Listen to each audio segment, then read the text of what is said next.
Everyone, I call this meeting to order at 6 p.m. on February 5th, 2026. We have a quorum present. Let's proceed. The next item on the agenda is roll call. Ms. Wysick? Good evening. Ms. Boone? Here. Ms. Bailey? Present.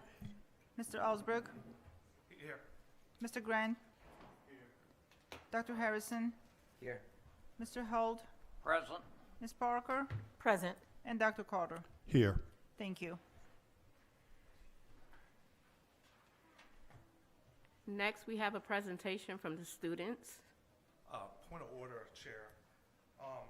Right after the roll call, shouldn't the agenda be announced? How can we legally have half of a meeting, including closed session, and we have not announced an agenda? That is actually on 1.5, where the discussion is going to come on the top of the page. I understand, but shouldn't we do that at the beginning of a meeting versus halfway through? That is a policy that needs to be amended.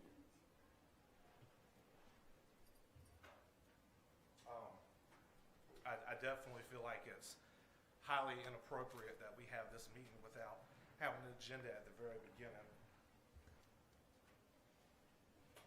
That is understood. We can have that discussion later on. I understood, I understand, excuse me, but I feel like transparency is important in front of the public. We continue to do things behind closed doors, and we're not necessarily doing things out in the public like we should. Very true. And once again, the chair does take that noted from Mr. Osbrook. The student's presentation, please.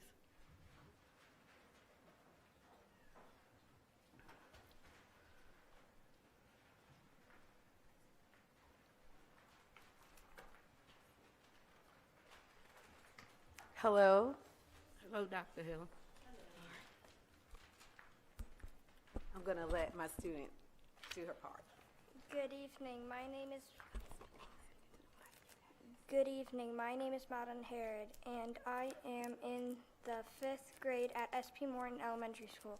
In honor of School Board Appreciation, we at SP Morton appreciate all you do.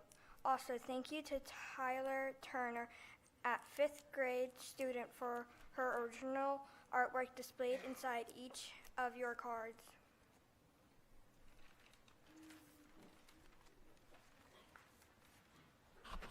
And Tyler, our 5th grade student who did the original artwork, this is her. And what we're going to do, they're going to pass out the cards to you all. And thank you again so much for all that you do to support us in Franklin City Schools. All right, and a special.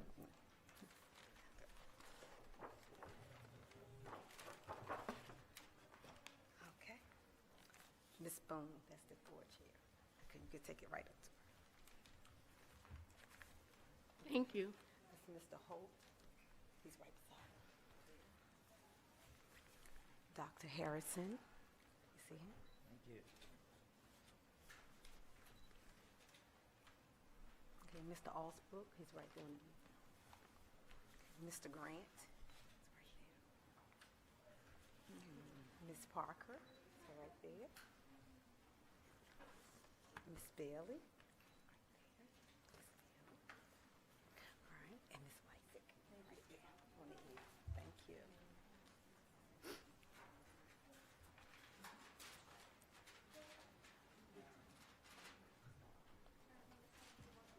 Thank you.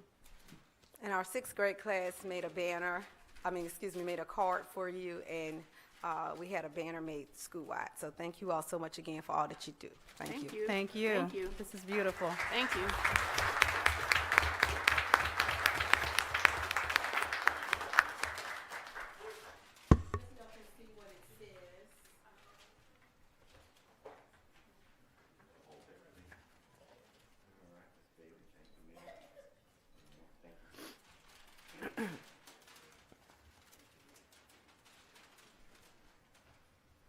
Thank you all, and just so you all see the artwork,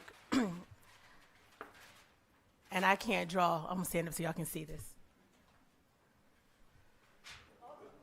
That's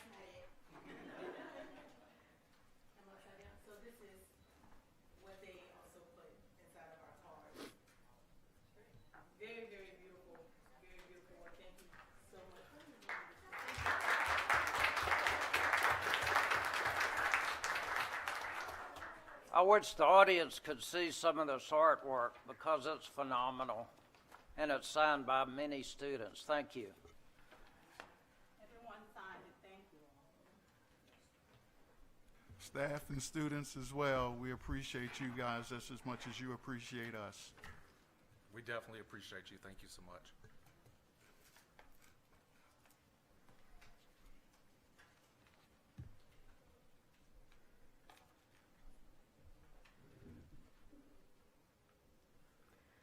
We're now moving on to 1.4,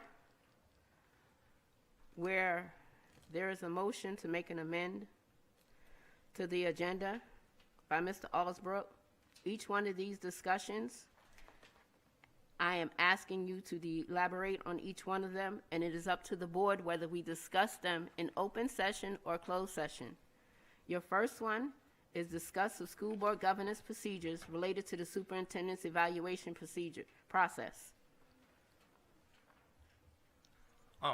It's definitely time for us to consider an evaluation, substantial evaluation due to the ongoing issues that we have in the district. I believe it's appropriate that this governing body decide to finally sit down and have some conversations about what we need to do, whether we look at reappointment or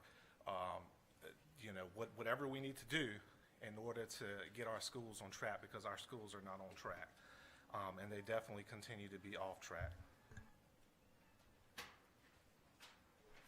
When you say they're off track, please be specific. What do you mean by off track? I think it's pretty evident, Madam Chair, that we have schools that, yes, some are accredited and they're doing, well, all are accredited and they're doing what they're supposed to be doing, but when it comes to the performance of our students, we are definitely not on track.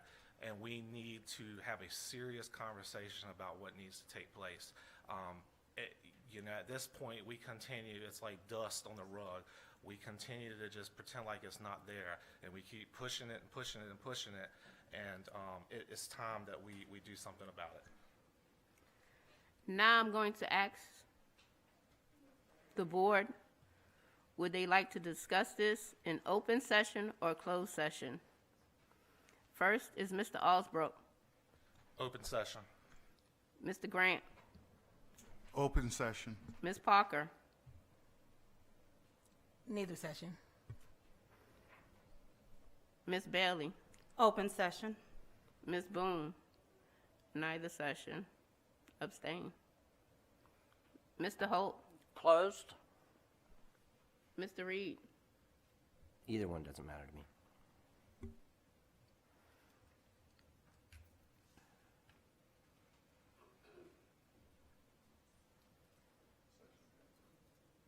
Which session has it, Ms. Wyzek?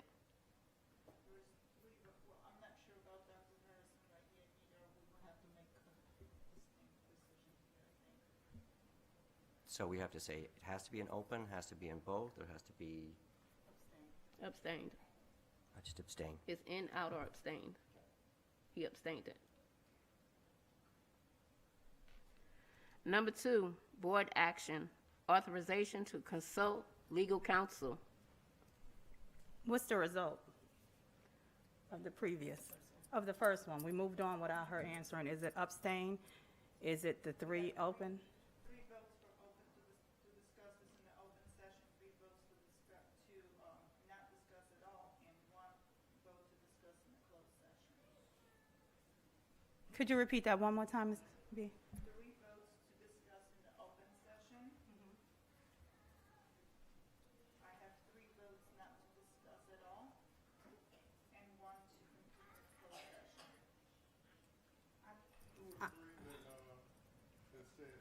I thought it was 2 abstains. 3. Ms. Parker said no. Ms. Boone said no. And Dr. Harrison? I abstained. Abstained. My apology. I thought Christina abstained. So we have I also abstained. Mm-hmm. So there was 3 open sessions, 2 abstains, And 2 noes? So I definitely said no. I said no. Ms. Boone said Abstain. abstain. Dr. Harrison? And Abstain. it was abstain, so it was a closed session, 3 opens, and a no. Those were the, you got that? Those were the tallies.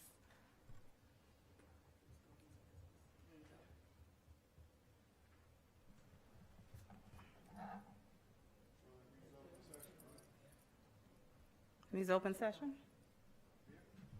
Right, because abstentions do not carry a vote one way or the other. It's either a yes or a no.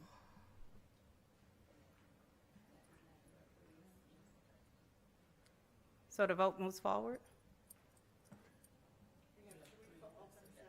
Mm-hmm. We have 1 for closed session, we have 1 no, and we have 2 abstain. So open carries it? So open carries it. Second, board action, authorization to consult legal counsel. Regarding legal counsel, I think it is in the board's best interest that instead of, that when we have these conversations, that we do have an independent law firm or agency come in and have these conversations when we discuss the superintendent and anything else dealing with the district. And the reason why I say independent is because we need an outside source that specializes in educational policy and law, so we don't continue to make FOIA violations and mistakes that we openly seem to do all the time. We got to start reining some of this stuff in.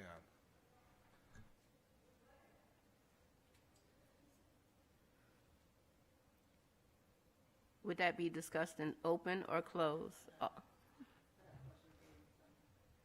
Are you saying, can you clarify on which portion are you talking about the legal counsel? Are you talking about to continue on from the first motion, or are you talking about in general for the meetings or being able to contact? Can you clarify? So, well, actually, this is a 2-part kind of thing. I would like for the independent counsel to be there when we have conversations about the superintendent, but I also feel like we definitely need to start having legal counsel at our meetings. I understand that's an ongoing expense, but so is continuing to have FOIA violations out in the open, and that's just, we're going to have to do what we got to do. We have got to start being responsible in our governance and how we do things here in this district. It has to start happening. We cannot continue to make excuses.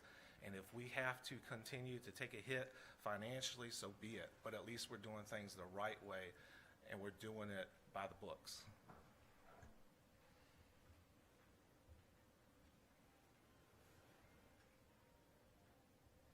I guess that wouldn't need a vote to be open or closed. That would just need a vote to agree or to disagree for us to have counsel present at every meeting from our next meeting on, which is in 2 weeks. We'll have to find counsel. So I'm going to ask for that vote from each one of the board members. Mr. Alsbrook? Yes. Discussion first. We haven't had discussion.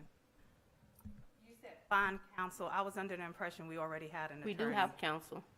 Okay, but you just said find counsel, so we We don't have to make find- sure that he's available to come to our meetings. Let me because- finish what I'm saying. So we don't have to find counsel. We just have to check to see if he's available to come to our twice-a-month meetings? Yes. Thank you. And here's where I have my concerns. We say we have counsel, and yes, we do have counsel. The problem is we need someone who is independent, who specializes, yes, neutral, thank you, who specializes in educational law and policy. We can't just get somebody off the street who can go look up a code and say, hey, this is what we're doing, or hey, this is the interpretation. Lord, I can go look up a code and give an interpretation. We have got to get someone who knows what in the world they are doing, because we continue to have issues and it has to stop. Well, then, if that's the case, we can take this into closed session, because the gentleman we do have is certified with the schools, and he is an independent, and he's actually a prepaid, because we only call on him when we need him. That, or we can go ahead and look for another individual And I doubt very much if that will be within the 2 weeks before our next meeting. So I would say starting in March for us to start having counsel at our meetings. So we have until the first meeting in March for us to find counsel. So we're no longer going to use who we use, we're going to He is dismiss a them? prepaid individual, so we don't have to use him. Because to my understanding, what I'm hearing right now is that individuals here on the panel are not aware of him. So with that being said, yes, Who a good hired point. that individual? we all did. No, we didn't. I'm saying, who was the guiding force to making the choice that this was going to be our legal person, and we voted on it? But I'm saying still there was someone who actually stepped to the lead to say this is the person. They brought him to the table, and we voted on it. So In who was that finding him? person? Yes. Dr. Carter. And that's why I believe he's saying someone that's neutral. That's fine. That's why I said between now and March 1st, there can be a start of a look for an individual that is neutral. So I have no issue with that. The only problem that I have is I don't want this to be a situation where it continues to be, oh, it's March 1st, and then it's April 1st, and then it's June 1st, and then it's so on and so forth, and it doesn't ever happen. I believe our first meeting in March is March 5th. Am I correct, Ms. B? Yes, your first Thursday in March. I think it's March 5th. We all did not hire him because we would know who he is. We would know the ins and outs, even when we asked questions. It was not told, it was not asked across the board, and that was brought up. Why were we not in that process? We all did not hire him, even though we are the board, and we should have input, conversation about the contract, about who we hire. Everything Mr. Allsworth just brought up should have already been handled, but that's because we all didn't hire him. Only certain individuals did. In fact, we all didn't even know their name. When you ask Superintendent his name, he wouldn't even give you a name and a phone number of the person. Simple contact information I personally asked for. Will not give you a name or contact information. So it is not the board's fault when you're asking, why don't we have this? Sometimes it is not given and it is not shared, and various excuses, convenient excuses, is used as to the why. Madam Chair, may I make a comment? Yes, Mr. Holt. Looking at all 5 of these items, they appear to be policy changes. Yes, And the proper way to change a policy is for it to to be written. put it in writing and then bring it to the board. So, Mr. Osborne, or anyone on the board, if you would like to write a policy and bring it to the board for our review, we'll know exactly what we're talking about. So let me comment on that, Mr. Holt, and I appreciate your what you're saying. However, how can we definitively and correctly do something if we do not have legal counsel here to do it? We're saying it's a policy, but unfortunately, we say that we follow policies, but we selectively follow the policies that we want to follow here When we in want this to. district, when we want to. So if we're going to do something, we need to do it right across the board. It can't be, I'm going to do it this day, I'm going to do it this day, I'm not going to do it this day. That's the ongoing situation that we have. And we cannot say that that's not true. The policy can be brought to the board with legal counsel here at the same time. We can do that. But once again, it's the individual who continuously is already intertwined with the board, and it's not a neutral person. That's my problem. It is not a neutral person. And for this board to continue to do its due diligence and governance, we must do things differently. We continue to do things the same way, and we wonder why people are upset with us. I mean, come on, we got to do something different, dude. And as far as all policies having to be changed when it's written, here's the policy on citizen time. It's simple, it's 2 pages. The city of Franklin changed it in 2023. Nowhere on it does it say, after this board makes a decision to change citizen time, like we did a couple of weeks ago, It was spelled out, it was talked about, it was voted on. The It chair does not say recognize that Ms. you Bailey need to because do we that. are not talking about citizens' time. I'm backtracking on what Bob just said about writing policy. You didn't bang your gavel for Bob. Point This- of order, you the do chair not needs to ask have could The he this chair speak? floor. doesn't recognize Ms. Bailey because the Bob chair asked, does could he not speak? agree. And Bob asked, no, could we he were having speak? discussion. Once again, This is point of order, discussion. the We chair can needs have to have the discussion. quorum when having the discussion out in the public. If this is the way that we're going to behave, of course, this is the way that we look to the public. This is not the correct way to do things, nor it is ethical to do it this way. But she chooses to do it this way. That was very rude and disrespectful, and we as a board all signed a paperwork on ethics, procedures, and how to do things and how to talk to people. We should not be yelling at one another nor the community. This is not how we do things. This was discussion. You did not need to slam the gavel to end my discussion. Bob had his discussion during discussion time, and so did I. There was no reason to silence me if you did not silence the rest of the board because you do not agree or do not like what I'm saying. We all don't agree in this world, but we still have to get along harmoniously. We are now going to take a vote on the board's action, authorization to consult legal counsel. We're going to take a vote that by March 5th, our next meeting, that we will have legal counsel that is not entwined within Franklin. So is Someone discussion neutral. finished? No one else can have discussion. Is discussion time finished? Is anyone Because I else thought have a Ms. Parker discussion? had something to say.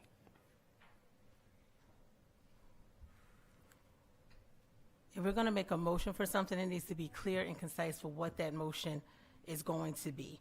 Because I'm not going to vote yes or no for something, and it's intended to be something completely different, which is why, Mr. Alsbrook, I asked you to clarify what you meant when you asked for this particular discussion to happen.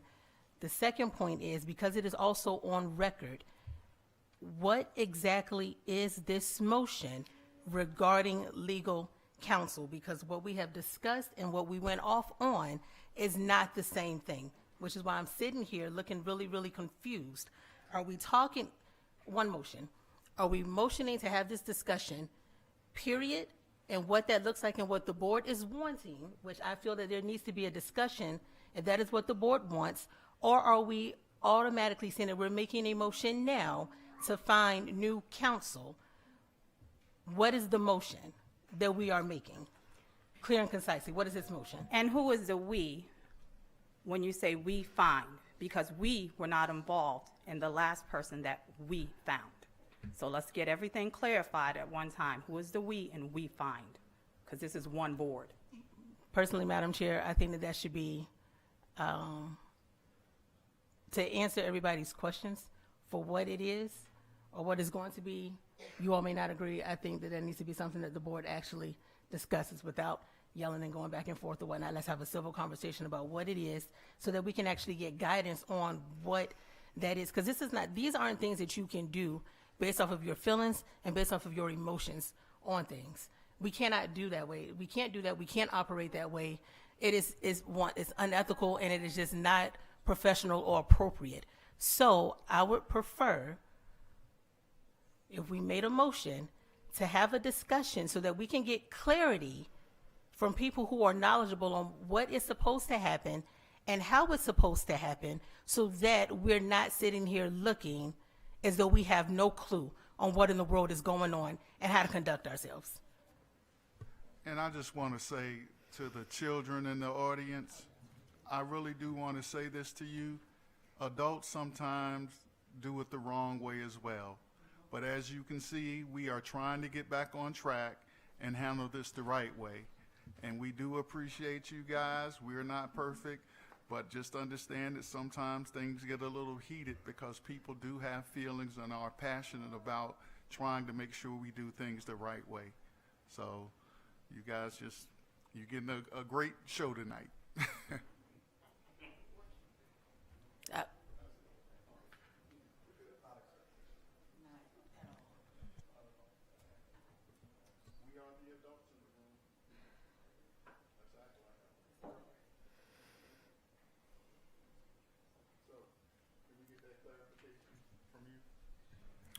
clarification is that I would like to make a motion that we have legal counsel that is neutral moving forward at each of our school board meetings from now on.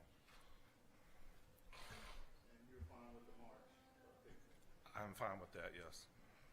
So clarification, to get a legal counsel here might be really difficult. Can they observe through video, through our meetings that are recorded? Is that a possibility with that motion? I have no issue with that.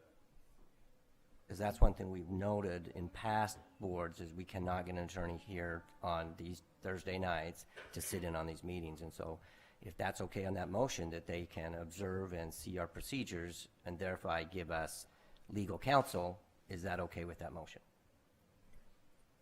I have no issue with that.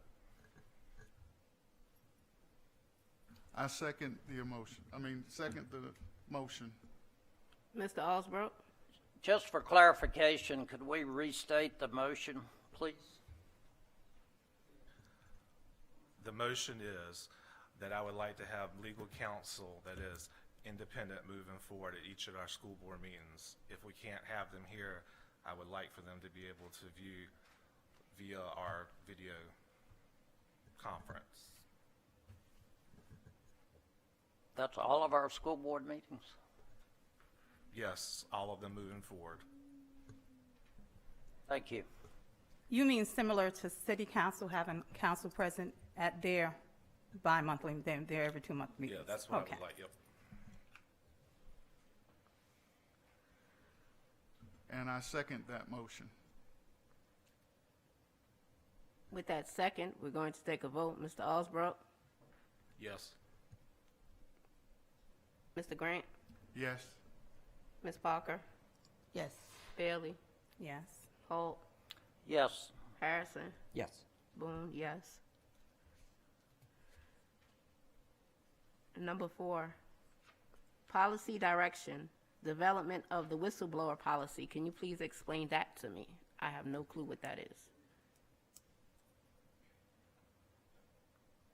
Oh, no, sorry. Number 3, governance motion regarding superintendent evaluation and contract oversight. So I definitely, as I've stated before, I want us to be able to have a conversation, particularly in closed session, about the contract of the superintendent. Once again, I've noted several different issues that we have within the district and ongoing issues, and I think it's definitely time for us to consider whether we need to move in a new direction as a school system, or if we need to reevaluate how we do things within our district in regards to the performance and the overall directives moving forward in regards to how our school system continues to do what it needs to do. So as you just stated, that to be done in closed session? Yes, ma'am. I have a question. I'm sorry, Madam Chair. Are you Yes, finished? ma'am. Are we talking about directives and policies, or are we talking about the superintendent? The superintendent. So is this going to be different than the meeting we already have scheduled for the 5th of March? Because we already have that on the agenda, from what I understand, that we're Yes. going to have a review and discussion on the superintendent. Is this a different meeting that you're asking for, or is that confirmed with that? So what I would like to do is take a vote. I would like to meet and possibly take a vote. You're asking to take a vote about the meeting on March 5th? No, if we need to part ways with the superintendent.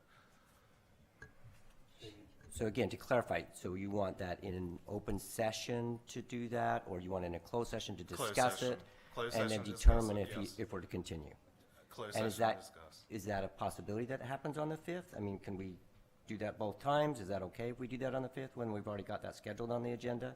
Because it has to be on the agenda, so does that work for you if we continue with that on the 5th? I have no issue with that. Okay. I'd like to make a point for that. In no way, shape, or form am I going to be okay with having any type of discussion about any type of personnel, any of the personnel in open session for anyone whatsoever. I'm just not comfortable with that. I mean, I'll stand by myself on that if that's necessary. That's just what it is.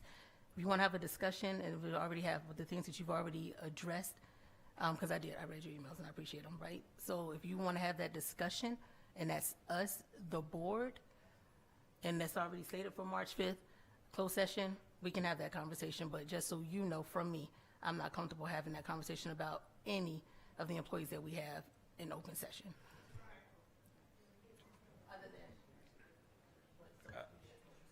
Yeah, I did say closed No, he session. said closed session. I did say closed He- session. no. I wouldn't have that in the. He said closed session.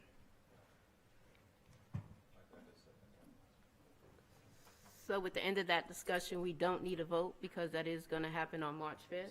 Is that correct? Do you still want to vote on this, or are you confident in the March 5th date? I'm fine with the March 5th date as long as we stick to it and say we're going to stick to it. So again, for clarification, would you repeat the motion, please? Well, I was gonna ask, can we get clarification on exactly what's on the March 5th docket? I mean, what exactly are we gonna discuss that you just basically put out there about, you know, we have this, because we were the missing board members last time, so, you know, so can we get some clarification? Well, actually, it wasn't discussed at the last board meeting. Within the last week, everyone on the board received a 30-day notice stating that we will be going over Dr. Carter's contract on March 5th. And that was sent to everyone on the board and to him himself also. So he also got a statement stating to him that on March 5th, his contract will be evaluated with the board members. That was a 30-day notice that he got. Yeah, I mean, I'm fine with that. So my motion is once again, the evaluation, right? We have that evaluation, and then I'd like to take a vote afterwards. Well, that's just it. When we go into this discussion, it is a lot of things that is actually going to be discussed. What has been done, what hasn't been done, what we can see done, what we'd like to see done, and everything else in between. Meaning anything we want to bring forth, anything we'd like to take away, or if in fact we feel that Dr. Carter is not the correct individual for us. That vote, that contract. I have no issue with that. I'm good with that. I have an issue. How did we pick the date? Because we weren't, as you know, Mr. Grant wasn't aware. Certain people weren't aware. What did it come out to the board? Let's pick the date, the first meeting, the second Well, I'm meeting. glad you said that. Because as per Virginia law, it is a 30-day notice that has to get sent out. And it was actually sent out before February 5th. That wasn't the question. I wasn't questioning the time, and 30 days is fine. I asked, how did we pick the date? It was a simple question. How did we pick the date? Was anybody else consulted on the date? No. Okay.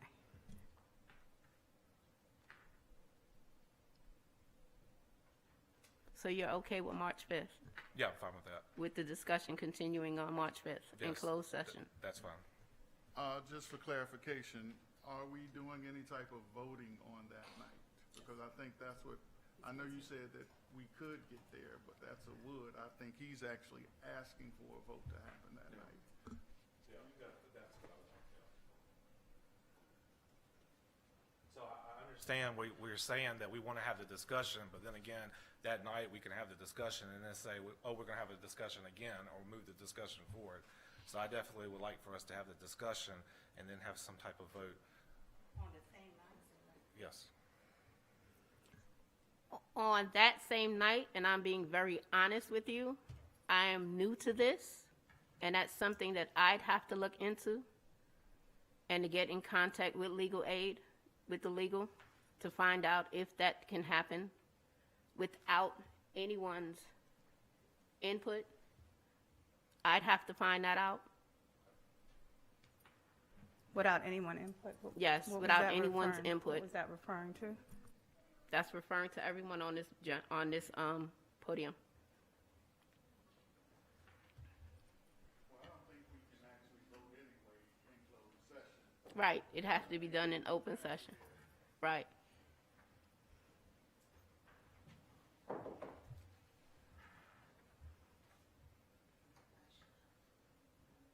So I mean, I'm okay if we need to find counsel, but once again, I don't want to continue to put it off. That's what I'm worried about. We're going to continue to put it off.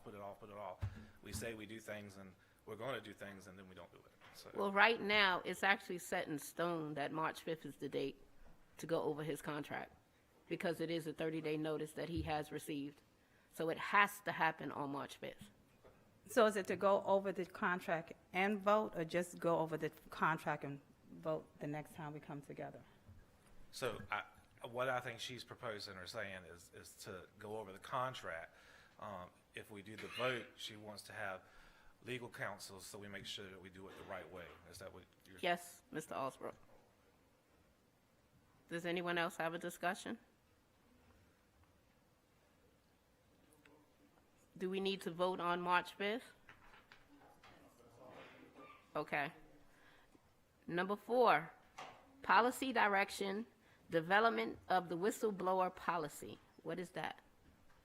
Please elaborate. So, in regards to policy, I've looked throughout the policy and manual for Franklin City Public Schools. There is nothing in there about a whistleblower where staff can come and really voice their concerns or have a clear way of doing things in order to get stuff across. So if they have concerns, there should be a system that we have in place that they can go through all the way up to I would hope to the board. But once again, many districts have a whistleblowing policy, and we don't have a whistleblowing policy. We should have one in place.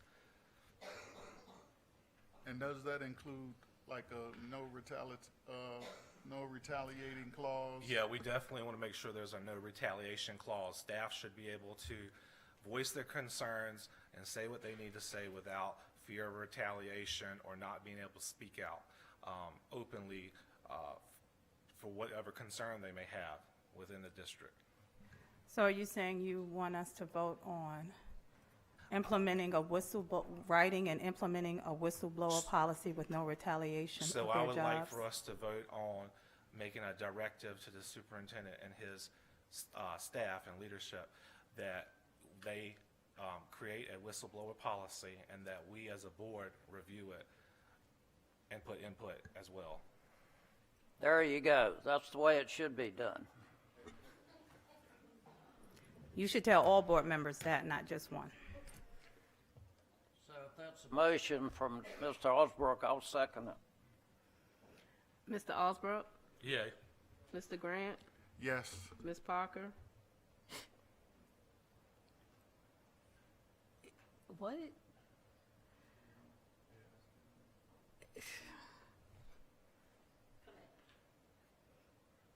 Ms. Bailey? Yes. Mr. Holt? Yes. Mr. Harrison? Yes. Ms. Boone? Yes. Ms. Parker? Yes. Madam Chair, Yes. may I speak? Yes. If Mr. Alsbrook is asking the superintendent to do the policy, are you asking me to create the policy, the whistleblower policy? Because I saw that in your email. Yes. I would like for you and your staff to work on the policy, and then we as a board come back and review that. Does the whistleblower policy include you as well? Sure. And the I board. just want to make sure that all staff are held accountable. Well, the school board is not city employees. We're not considered staff. That was clarified, so we're not. So it can't just include John. I'm just asking if you are asking for full transparency as you've been preaching, it should also include the board. Yeah, the whole board, not just John, but you made a reference. I mean the whole board. Let me finish. You made a reference that he was staff. The school board is not staff. I was giving that clarified. Thank you. And I'm just curious why they're, and Madam Chair, I may be out of order, but that's fine, I don't care. You just let me know. My thing is, why do we have so much hostility to the development of a whistleblower policy? This should be looked as a positive thing for staff to be able to voice their concerns. This should not be voiced or seen as a negative thing in our district. I think it should be positive. Because, Mr. Alsbrook, we already have a climate survey that is anonymous that we pass out, and the data was there. Unfortunately, you were not there to receive it, but we will happily share it with you. The second thing is that we don't have the manpower. If used wrong, it can be weaponized and bog us down to keep us from doing our job. And I'm very, very concerned that may be the motive. Since we are having discussion concerning what you just said, what was sent out to staff, a lot of staff said they are truly scared, and this is teachers, maintenance workers, kitchen staff, because God knows Franklin has wonderful employees in our school, and we really do appreciate you. We really do appreciate you educating and taking care of our children so much. But back to that, a lot of staff have said they are scared of retaliation. That's why they do not come regularly to the meetings. That's why they do not voice their opinions. They will not fill out, some of them say they fill out the anonymous forms. They will not be completely honest because they believe somehow it is trackable and is retaliation. I've asked them, how come you just don't put things in the box? That's anonymous. They said, because there's a camera looking at it, and this is what your staff is saying. If other cities have a whistleblowing policy and it's not a big deal, it should be fine here. But I do agree with Mr. Alsbrook. It should not have been that much animosity to that one thing that will make our staff much, much, much better and happier that they feel that they can voice and say things without their jobs being threatened. People lively. Madam, I'm almost finished. You're interrupting me. interpretation. You're That is interrupting your me. I did not interpretation of interrupt you, animosity. Dr. Dr. Carter. Carter, please let Madam I did not Vice Chair. interrupt you, and I will not interrupt anybody speaking. You are quick to correct other people, but you are not quick to take correction yourself. You are quick to point fingers at others, but you are not quick to point that finger back, and you should start doing that. Thank you. First of all, your interpretation is your words. I never said animosity. That is your interpretation. And once again, please let me explain to the staff who is out there and the public's out there. We have VEA that meets with us once a month, and that is anonymous. We also have climate surveys that is anonymous, that is given out twice a year. That is our data. We have parent advisories. We have student advisories. It is not our problem if staff does not fill out anonymous surveys. And so that's the data that we go by to see if everything is well within the district. What you are talking about, madam, is I always ask, please bring an example, because if it's not an example, it's hearsay. We cannot. We cannot actively comment on staff issues with staff, and we know that. The problem is, here's the problem. There is so much deterioration going on within our district, and we don't even know about it. A whistleblower policy should be looked at as a good thing. I understand it's controversial. I understand it might make your job a little bit more difficult, but unfortunately, we got to do what we have to do. And, if we really care about staff the way that we say we do here at Franklin City Public Schools, then this should not be such a big deal for us. Oh, it's a very big deal because it bogs down what we have to do in central office and in our schools every day. And once again, if it's not used properly, and part of the policy I'm going to put in there, and I'm going to make it known now, is that I will ask that you will identify who you are so that we do not have someone calling from everywhere, all over the world, making accusations, and then we have to be bogged down or we have to hire someone to do this, which causes great expense. We already have numerous of avenues to survey staff to get what their feedback and opinions are. So I just think this is a situation that you're already not trusting the data that you're receiving, and just another layer to turn around and bog the central office and down so they can't get their work done. You misquoted what I said. I never said you said anything about animosity. Mr. Alsbrook said the level of animosity, so you misquoted what I said. I did not say you said that. And no one said anything was your problem. You have a way of taking people's words and changing them around as you just did publicly to mine. There's many excuses you're making not to implement a simple policy that this board has a decision to vote on. You're making excuse after excuse after excuse, like excuse and excuses made while our numbers are some of the lowest in this district right here when it comes to grades.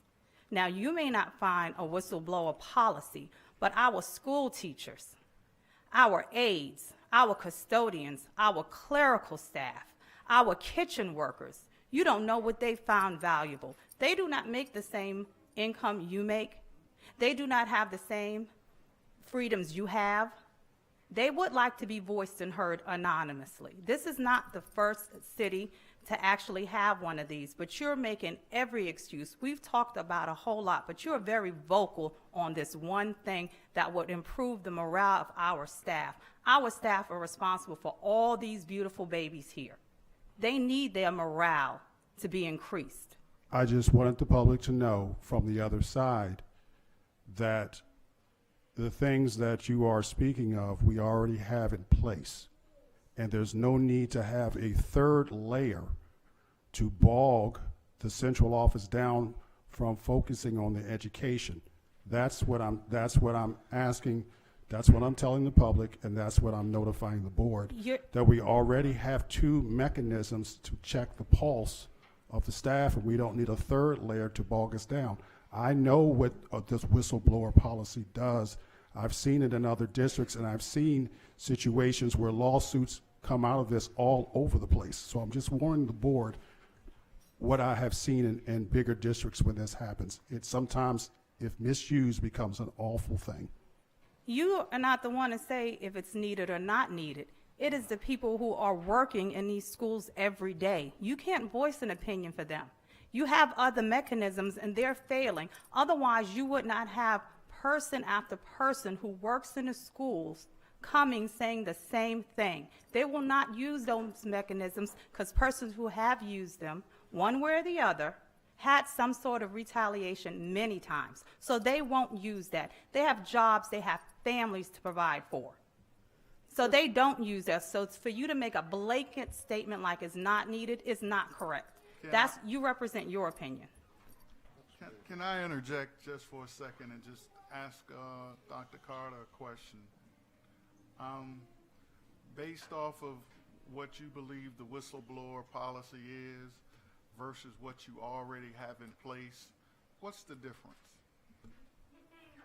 As I'll state again, it is manpower, time that is taken away from HR, especially if it is anonymous, that will bog us down because people can, if misused, it can be a weapon, there can be a situation that's out of control, and we have to focus on the education of our children. That's what I'm talking about. We already have two mechanisms in which we gauge.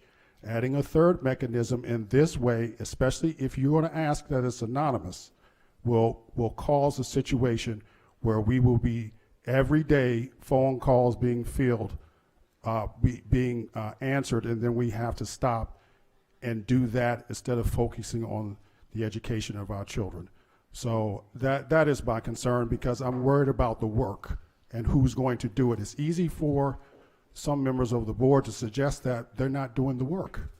Okay, once again, I'm just asking for the schematics of things. I'm saying based off of what you already have and a whistleblower policy, I'm saying what's the finite difference between the two? Because why couldn't you just remove one of the other mechanisms you have and we still have two, but one just happens to be a whistleblower policy? Because I don't understand if a survey is anonymous, and then you also have VEA representation that I meet that's also anonymous.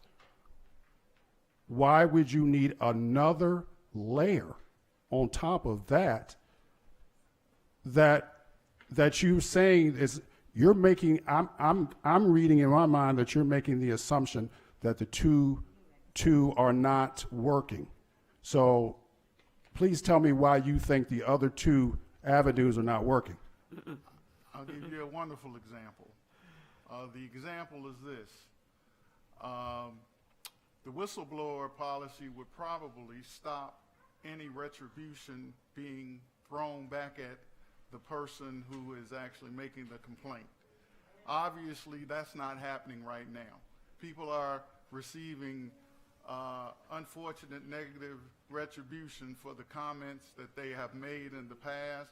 I'm not going to bring up any names, but it has happened. I've received emails, I've received conversation about it, and that's why we believe that that's something that's needed, something where they can't get blowback for coming forward and stating a wrongdoing in the system or something that they're seeing that's done wrong and be at fear of losing their position or being transferred or being let go.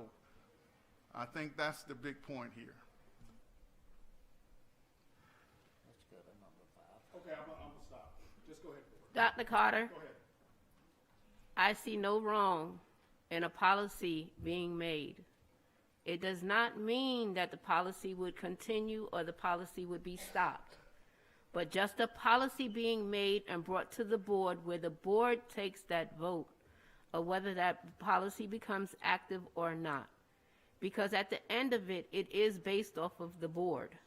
With that being said, I hear three different things going on. I hear one anonymous, then it's like as if they're going to face their accuser because it wouldn't be anonymous. So help me understand right now what it is. When you have a whistleblower policy, it Yes. should be anonymous, unless they want to say who they are.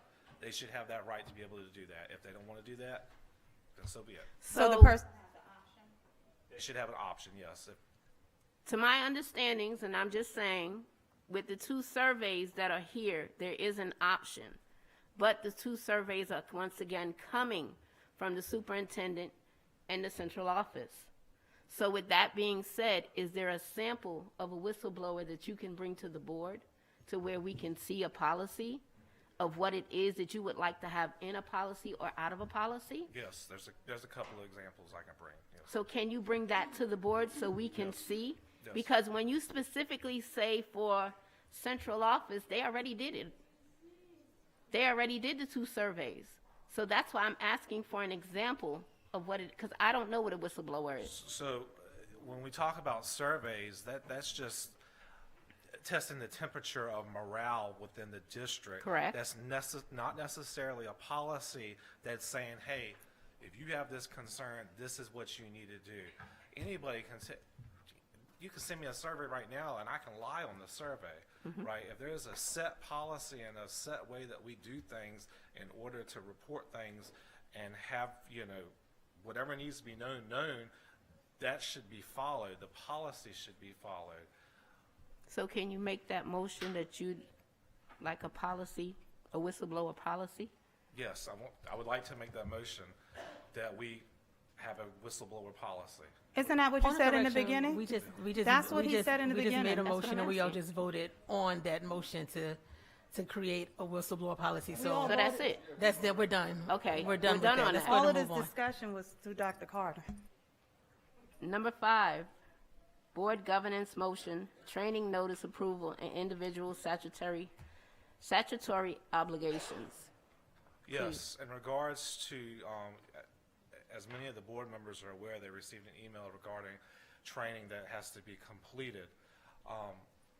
First off, per Virginia code, yes, it is our requirement to do it, but no board member can be kept from a closed session meeting because we don't do it or we're not doing it.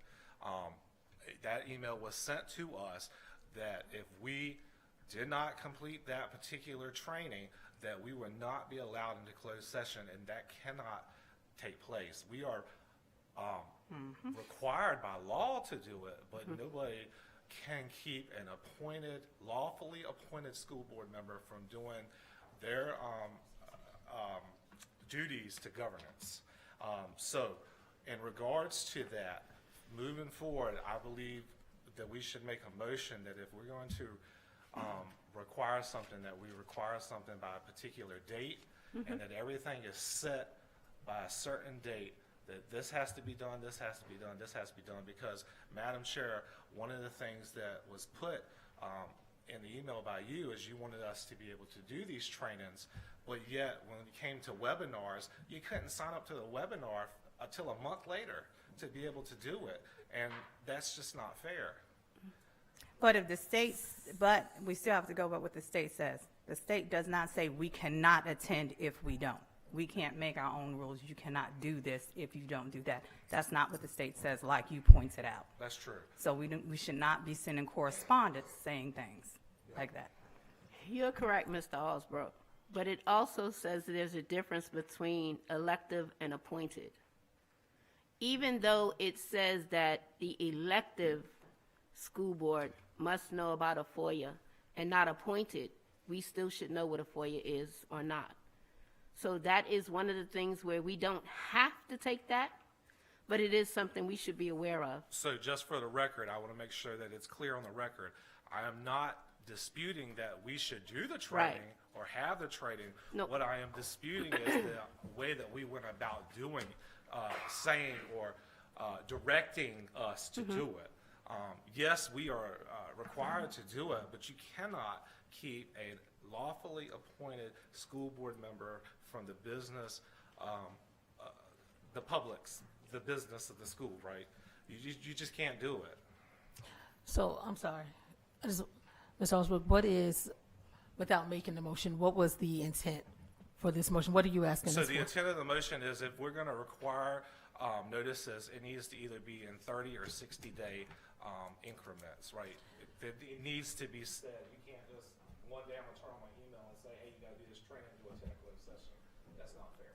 And according to state policies need to be added to that, because the other part of that email was not correct. If you don't, then you cannot such and such. That is not correct, and that's not according to policy. So if we're going to go by policy. Yep. Like Bob said, we can't make policy when we want, and not make policy when we want, when it's convenient for some and not convenient for others. So is this just an agreement that we're having now, or do you actually want this written out in a policy that this, because that seems, I would like this written out in policy, and I want us to be able to abide by that policy, yes.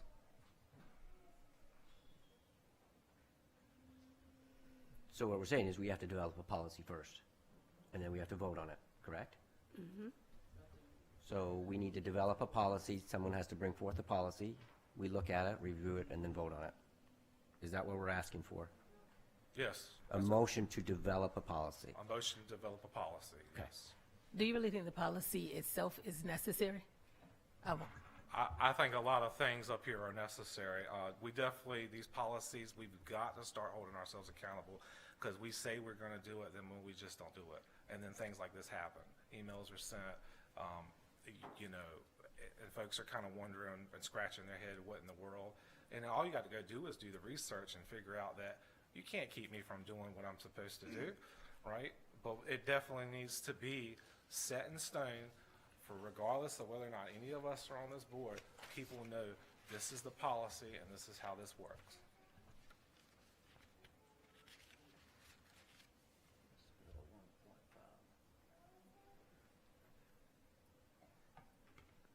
Is that at the end of our discussion? Yeah. So are we having a policy? Is there going to be made a policy 30 to 60 days? We need a motion in a second for us to have this. So can I clarify the motion? So I propose we have a motion, propose a motion that we develop a policy of what is necessary for the training, notice, and approval of individual statutory obligations, According to the state. according to the state guidelines and legal approval. Second. Mr. Alsbrook, Yes. Mr. Grant, Yes. Ms. Parker, Yes. Ms. Bailey, Yes. Mr. Holt, Yes. Mr. Harrison, Yes. Boone, yes. 1.5, the approval of the agenda.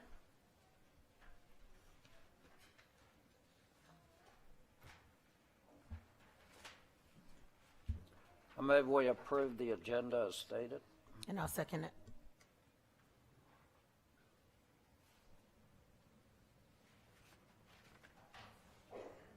We now have the superintendent's.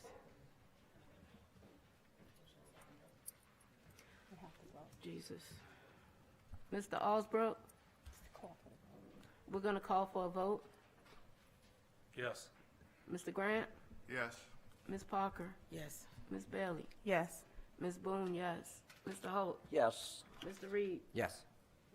and we now have the superintendent's report. Thank you, Madam Chair. Mr. Creekmore? I can't sit here, I gotta go to the bathroom. I gotta throw up, I gotta throw up.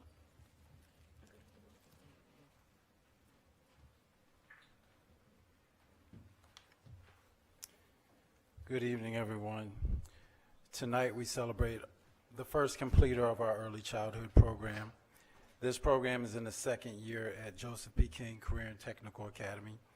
The program is designed to educate our students about all aspects of education for children in the early phases from birth until about age 5. Students learn the pedagogy of early childhood instruction as well as the skill of lesson plan development and proper planning. Students receive a theoretical component and a practical component. The practical component is where students participate in hands-on immersive learning at the local Children's Center.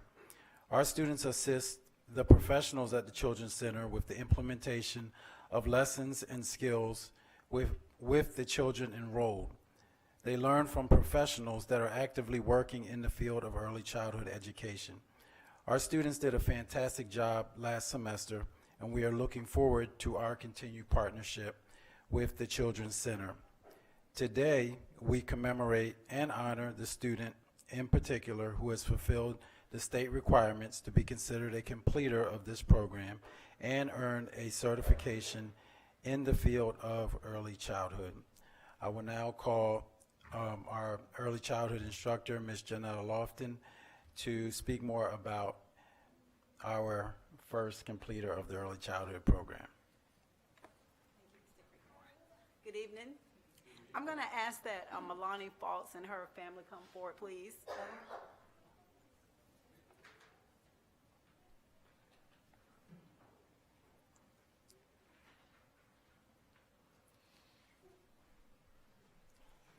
So tonight we are proud to recognize Milani Falks for a truly historic achievement. She is the first student from our Career and Technical Education Early Childhood Education track to earn an industry certification, and that is no small feat. In addition to meeting rigorous academic and industry standards, Milani has successfully completed her work-based learning hours, and this year alone she completed over 50 work-based learning hours, gaining real-world experience in the early childhood education setting. She demonstrated professionalism, responsibility, and a genuine passion for working with young children every step of the way. Milani's success represents not only her hard work, but also what is possible when students are given meaningful, career-focused opportunities. Milani has set a standard for all the future students, and she serves as a role model for what commitment and perseverance can achieve.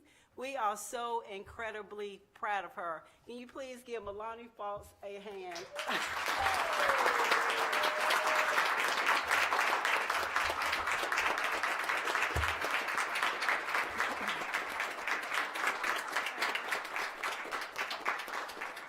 We would like to present Milani with this certificate that just says Certificate of Completion.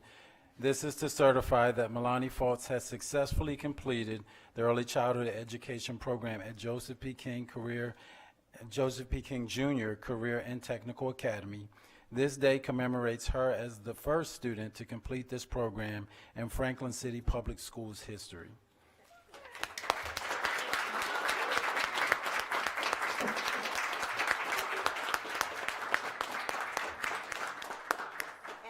This folder is from the Children's Center. This is a letter from the Children's Center for Milani.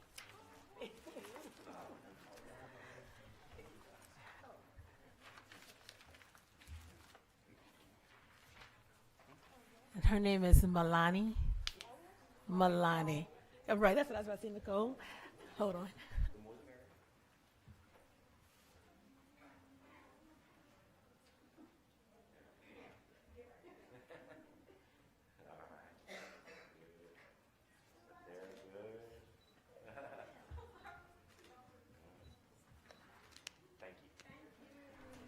Miss Milani, I would like to say to you, one, I know the board feels the same, right? But I am very, very proud of you and what it is that you have accomplished.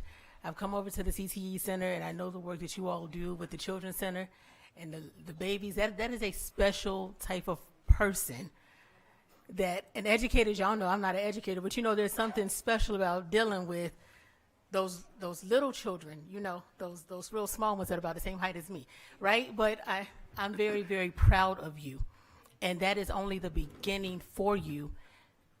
Don't stop. Do you understand? You keep striving, and you keep going above and beyond, and you keep breaking ceilings. You understand? Very, very proud of you.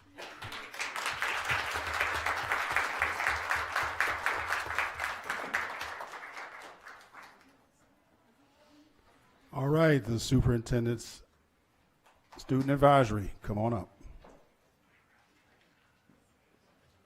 Dr. Carter, can I say something really quick before they leave? Mr. Creekmer, I think I missed him. For the students that are also at the CTE Center, I'd like to thank Dr. Creekmer and the teachers that are there as well, because that's a lot of work that goes into training them and getting them, we call it OJT, on the job training, and then getting them prepared for those certifications. So that is no small feat for anything that any of those students are participating in over there at the CTE Center. Very, very proud of all of them.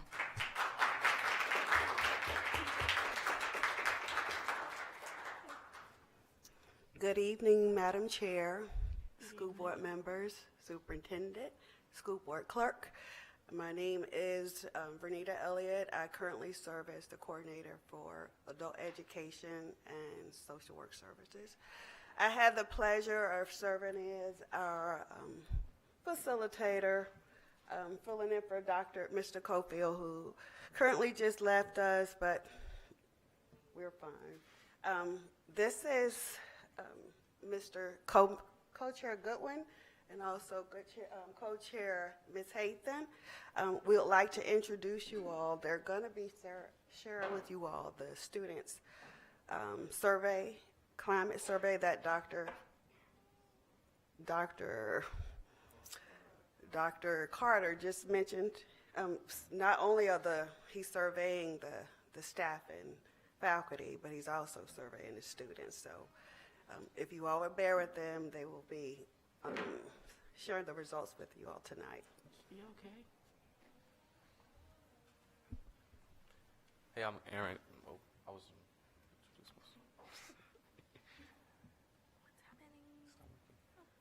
I just want to introduce myself since there's a lot more than y'all that were here last time. My name is Aaron Gooden. I'm a junior at Franklin High School, and I'm actually from St. Louis, Missouri, and I do move a lot. So this is probably like my third high school I've been to. Yeah, I'm here, just here. Hello, it's nice to see you guys again. My name is Sohaila Hathan, and I'm in the 11th grade, and I'm here with student counselor. Why was this survey created? We created the survey to help the district board help better understand how students experience safety, belonging, and support in our schools, and to identify areas where the district can also improve. This is a brief overview of the survey. 144 students' responses, from grade 11 to 12, anonymous online survey, questions online on safety, security, belonging, staff support, and academic understanding.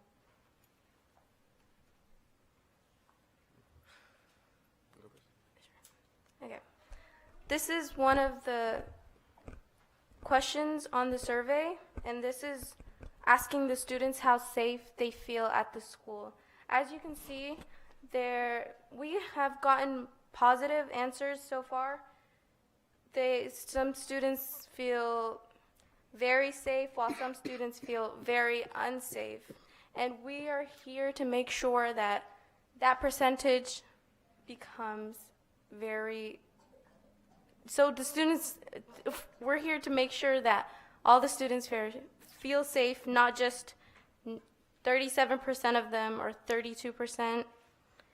And the second one was, how welcoming and inclusive does your school feel to students? And some students say they don't feel very welcome, and that's 10% of the student body. So we would like to see a change in that. And for the most part, the 64% of the students feel welcomed at the school, so that's very good. About 50% of the students have the materials and resources they need to complete the work, while a big percentage of them, that leaves up to half, do not have the resources they need to complete work, and only about 43% of them know what is expected of them during a typical school week. About 27% of them are neutral, and 22% of them know what's expected throughout the school week. Okay, this question was asking the students if all their teachers check to see if the students understand the lesson. And we have 41% that agree that their teachers do check on them, 17% that strongly disagree, 7.1% that disagree, and 29% that are neutral about this. And we also asked the students if they feel comfortable asking for help when they need it, and 41% agreed, 24% are neutral, 12% disagree, 7.2% strongly disagree, and 13.7% strongly agree. Just a quick question. Yes. When you gave them the answer of neutral, Yes. was there a definition with that? Like, what did neutral The definition was they're unsure of, they're not comfortable, but with certain teachers, they are, most of them. You're welcome. Only about 50%, only 50% of the students feel comfortable. Only 50% of this, only 50% of the students are neutral about does the classroom environment help you focus and learn. 18% of them agree, 8.6% of them strongly disagree, and about 20% of them disagree.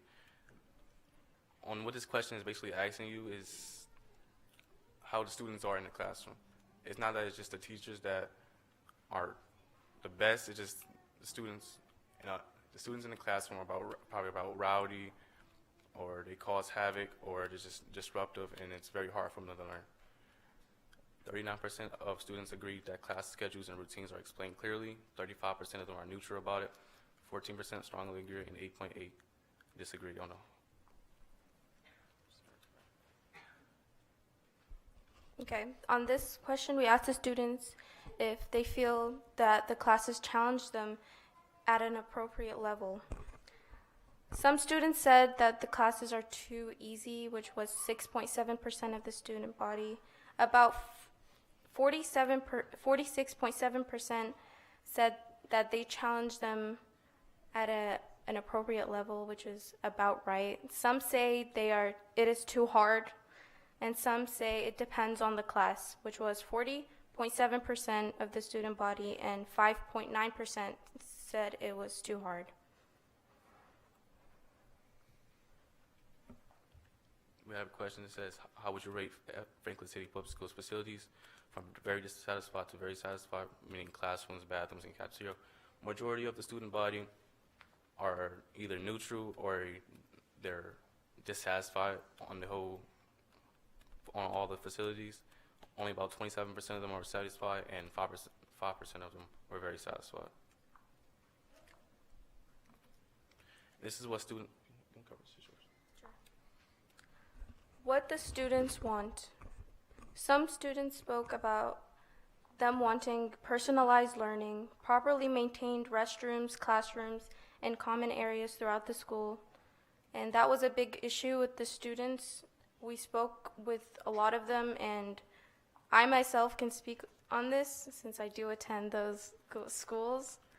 And they also want unbiased enforcement of classroom rules, strengthening mental health resources and support systems for students, and increasing the use of assemblies to address student concerns. Sweetheart, when you Yes. I think it's prompt number 3, prompt and unbiased enforcement of classroom rules. What did you all mean unbiased? So some students said that teachers have favoritism towards students. So a student, for example, could be on their phone, but the teacher feels some type of way about them, like they like the student, so they allow them to be on their cell phone. That was just like one thing. There's like other stuff, like they wouldn't speak with them about it. They'll just let them be on their phone, while other students, they'll see them on their phone and they'll immediately address the problem, which that's very unfair towards the students. That should be for all the students, like they should be treated the same. For example, if like the example I just spoke out about. Can I ask you another question? Yes, ma'am. Okay. The next point was strengthening mental health resources and support and systems for students. Mental health is so important. Could you explain? What were they thinking when they said strengthening mental health? What were they asking for? So I believe they were asking for like more, for example, like some students don't feel comfortable enough to just go speak to somebody. They would like to see more help towards that, because they can't just go. Some students can't even speak to their parents, teachers. They need a more approachable way of asking for help. Okay. And one more question. Yes. Properly maintained restrooms, classrooms, common areas. Could you be more specific? What's going on? Properly maintained. Some students reported that there are bed bugs at school, and that is true. I've seen one. There are dirty restrooms, first of all, and some restrooms don't have toilet paper. And there have been like a disease outbreak in the SP Morton with hands and foot disease. And those classrooms were super dirty that like almost half the students at that school were affected by it. Thank you, sweetheart. Thank you. What is the biggest challenge students face at your school? I'm gonna just quote every single one. Education. A lot of teachers are burnt out from students and don't always provide the best education. A lot of students aren't comfortable enough to use their voice to speak up for help. From the first instance, I have first-hand experience of it. I was in a math class last year. It's not that the teacher was bad. It's just the students were a whole lot on her, and yes, it was burning her out. So I'll either I'll have to constantly ask for help, or I'll just have to teach her myself. Difficulty learning due to inconsistent access to experienced instructors. Difficulty understanding course material, bullying, and ongoing peer conflict, and high expectations without consistent academic support. What academic programs or classes would you like to see added? I would like to see more advanced placement classes, which I secondhand this, and AVID, French class, and financial literacy. I personally would like to see, if there was more language classes. Photography or game design classes would be cool. Hands-on childhood education, AP and in-depth forensic science. Thank you. And I really push forward to AP classes. It's kind of hard to get into college. Going to a school like this, when it's very small and they don't offer AP classes. We get your message, AP classes.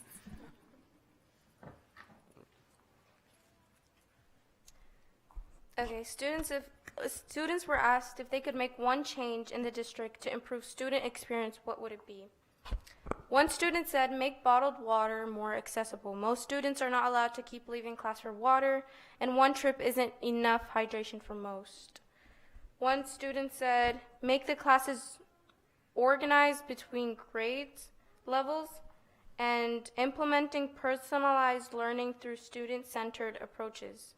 Empowering shifts the educator's role from sole content provider to facilitator, empowering students to take ownership of their learning paths. One student said, I would get rid of all virtual classes, they're no help. One student said, Let us wear headphones unless the teacher is talking. We need them to focus. One student said, giving students more mental health support. One of the bulletins you have, make classes organized between grades. What were they referring to? So most classes, as you know, the 7th graders and 8th graders were added to the high school. So most of the classes are very mixed in between 12th graders. You can have a 7th grader and a 12th grader in the same class, which can cause a lot of ruckus. Yeah. As you know, those kids at that age are very immature, so you can... I can get it. I Yeah. like that word, ruckus. I remember that word. That's one of my words. I would get rid of all virtual classes. They're no help. I never had any. I'm older, so could you explain what people are saying about virtual classes? So some of the students, we have Fridays off, so we have one Friday off and the other not. Oh, okay. So some classes are not actually provided at school, so students go on their computer, or I'm sure they find like a spot to stay at, which would be pretty hard since most of the classes are packed.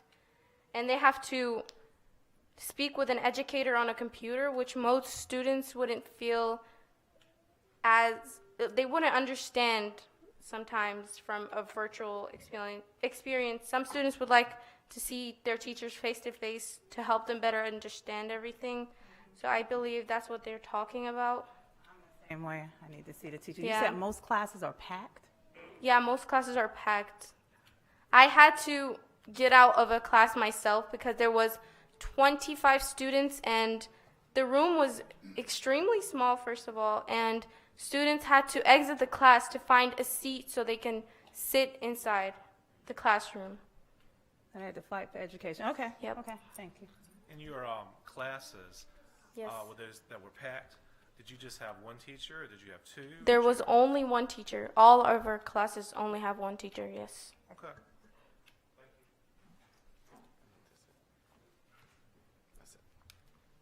Thank you, everybody, for listening to our Thank concerns. you all very much. Can I ask a quick question? Thank you. Yes, It was you a great can. presentation. Yes. So why did so many students were neutral in their feelings? I mean, that was the majority in most of your stuff. Is it because they didn't understand the question? I'm just getting your perspective. Did they not understand the question? Did they just not care? Do they really believe that? What would be your opinion? They were just just really iffy on, they couldn't really pick a side because sometimes some classes they would agree with this, but some classes they wouldn't agree with that. So it's really just iffy about the whole thing. Multiple variables, like multiple possibilities, so they Yes. couldn't say one way or the other. Okay, thank you. Very good on your presentation. Very, very good on your presentations. Thank you. Thank you, guys.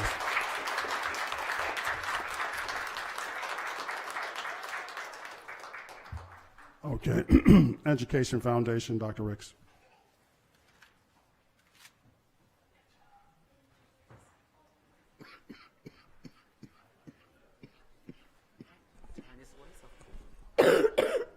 All right, good evening, everyone.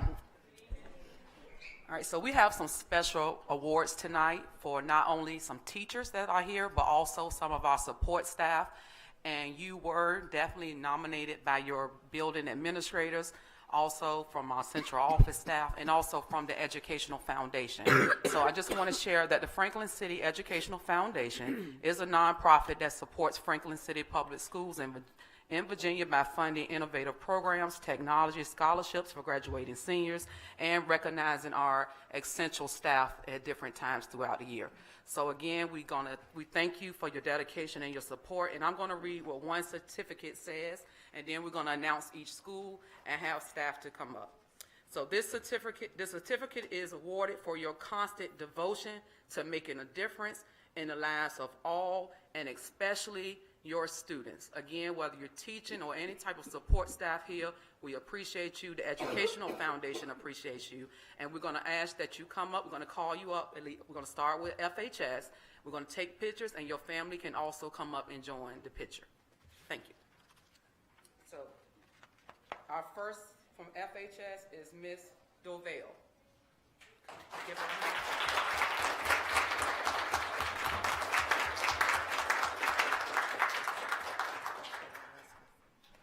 Congratulations.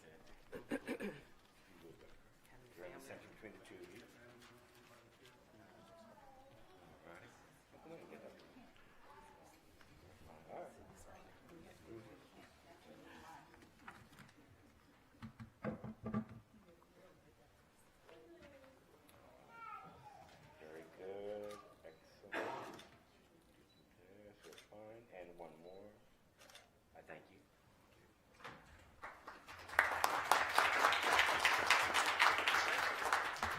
And we also have our nurse, Ms. Pakel.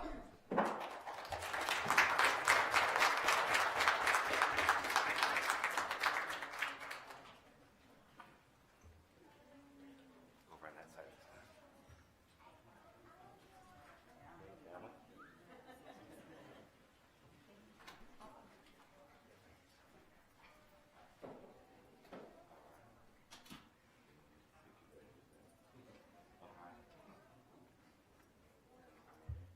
All right, good.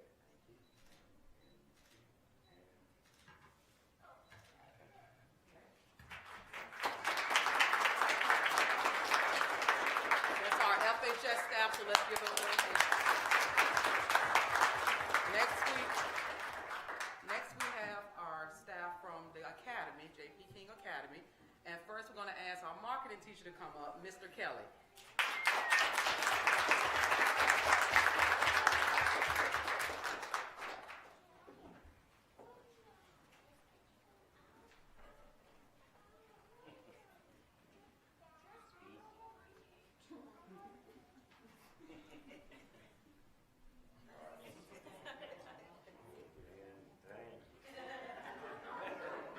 All right, young lady, you need up there. Yeah. Exactly. Thank you. Also from the academy, we have our nurse, Ms. Drury.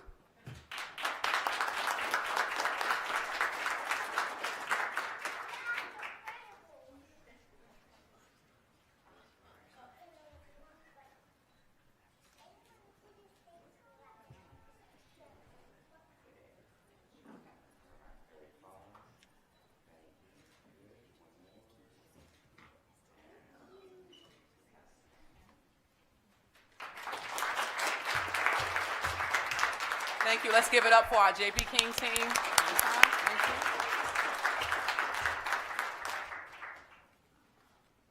And now we have S.P. Morton.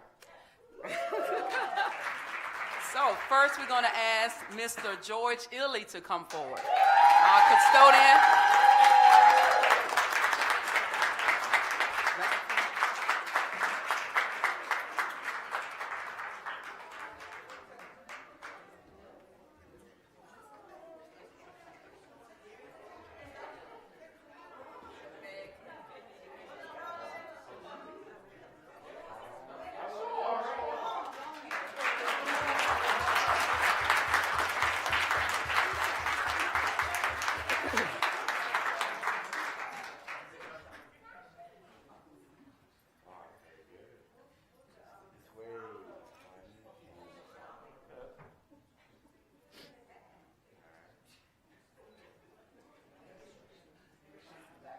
Good idea.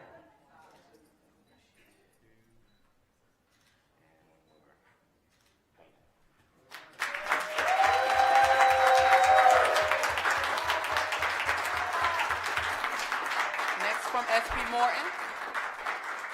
Next from S.P. Morton, we have Miss Mills, teacher.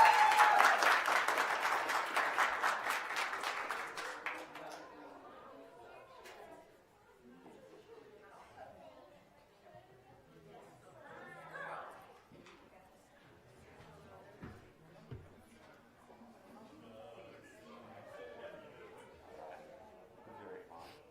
All right, good. One.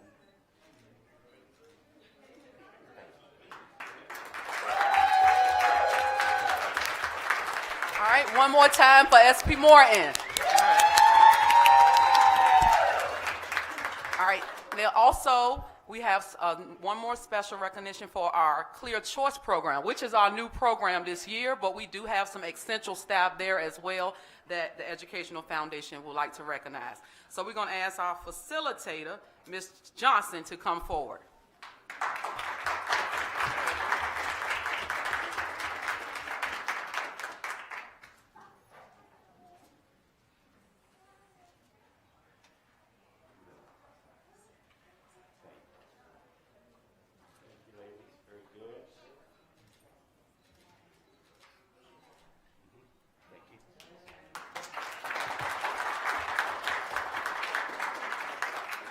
And our last recognition for tonight is our math teacher at Clear Choice, Miss Lang.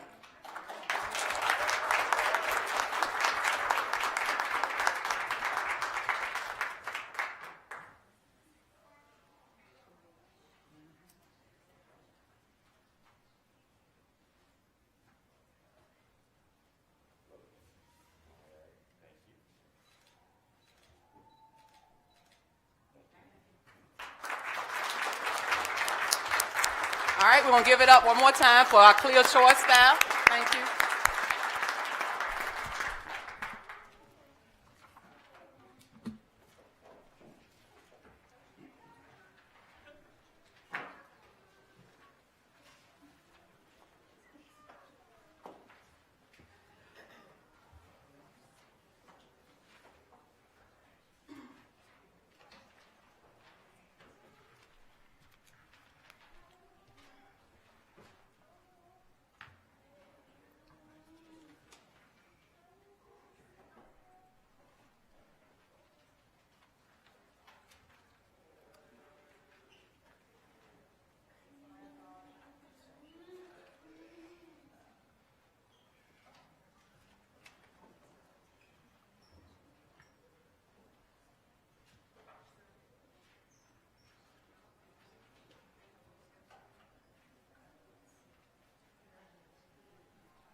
Either you just can verbally tell it, or we can come back, Dr. Walters. And, good evening, Madam Chair, members of the board.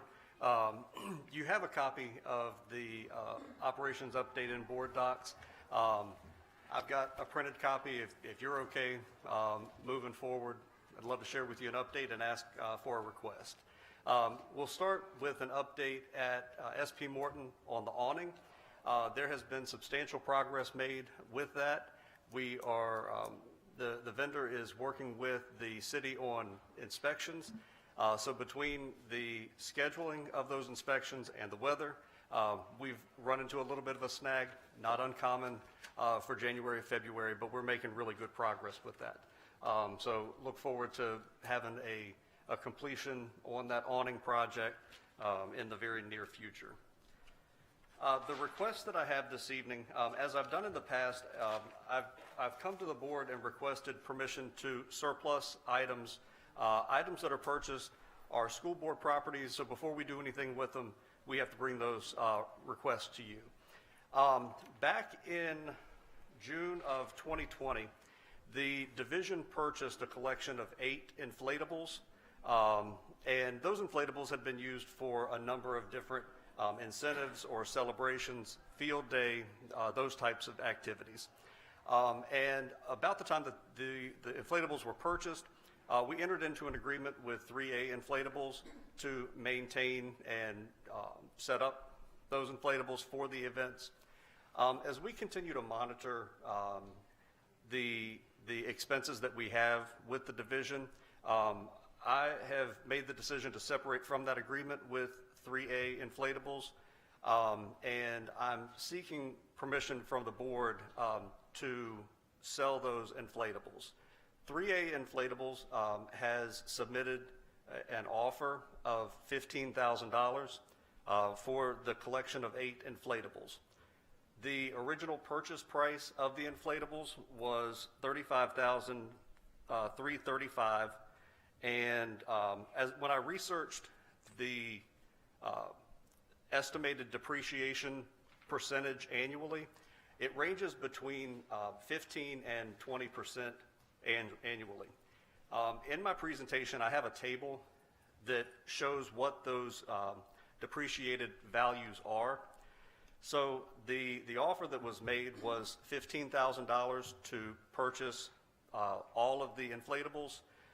That $15,000 offer is greater than the depreciated value of the inflatables, and so I'm requesting board permission to accept that offer and sell the inflatables to 3A inflatables. We're selling them, so we don't have any more use for them. We're not going to need to purchase any more. Well, the part of the issue was the agreement that we had with 3A inflatables. They stored those inflatables and then would allow us to have 2 events per month. So it's not necessarily the cost of the original purchase price, but the ongoing monthly cost of the maintenance and that agreement. So while I believe that we can still partner with 3A inflatables for events, I believe that price would be significantly less than what our monthly cost is. Okay, so we are going to need inflatables in the future, but it's less costly just to go ahead and rent them from someone. Yes, ma'am. And quite frankly, we have a great relationship with 3A inflatables.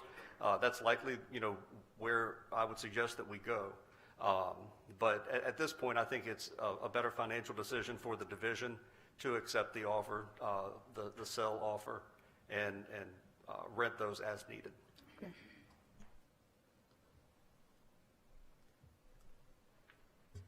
So you're asking for a motion to sell the inflatables for a total of $15,000 to 3A inflatables. I'm gonna mess that motion all the way up. Okay. I make a motion that we accept the proposal to sell the 8 inflatables back to 3A. Yes, ma'am. For $15,000. For $15,000 as presented by Dr. Walters. Do we have a second? I'll second it. Mr. Osbrook? Yes. Grant? Yes. Parker? Yes. Bailey? Yes. Boone, yes. Holt? Yes. Harrison? Yes. Yes, it is. And the last thing, not included in the board presentation that I prepared because it was kind of breaking news today, I shared with Dr. Carter, we've received a $5,000 grant from the Obacy Healthcare Foundation that will help us to support our Spring Fling event at SP Morton Elementary School, where we'll get to refresh our students' school supplies to make sure that they have exactly what they need to finish the year strong. So please join us Saturday, March 14th from 10 until 2. I'll have a reminder at the March 5th board meeting, but just want to put that news out there. So Thank you for the invitation. absolutely, yes, ma'am. Thank you all. Have a nice evening. Thank you. You too.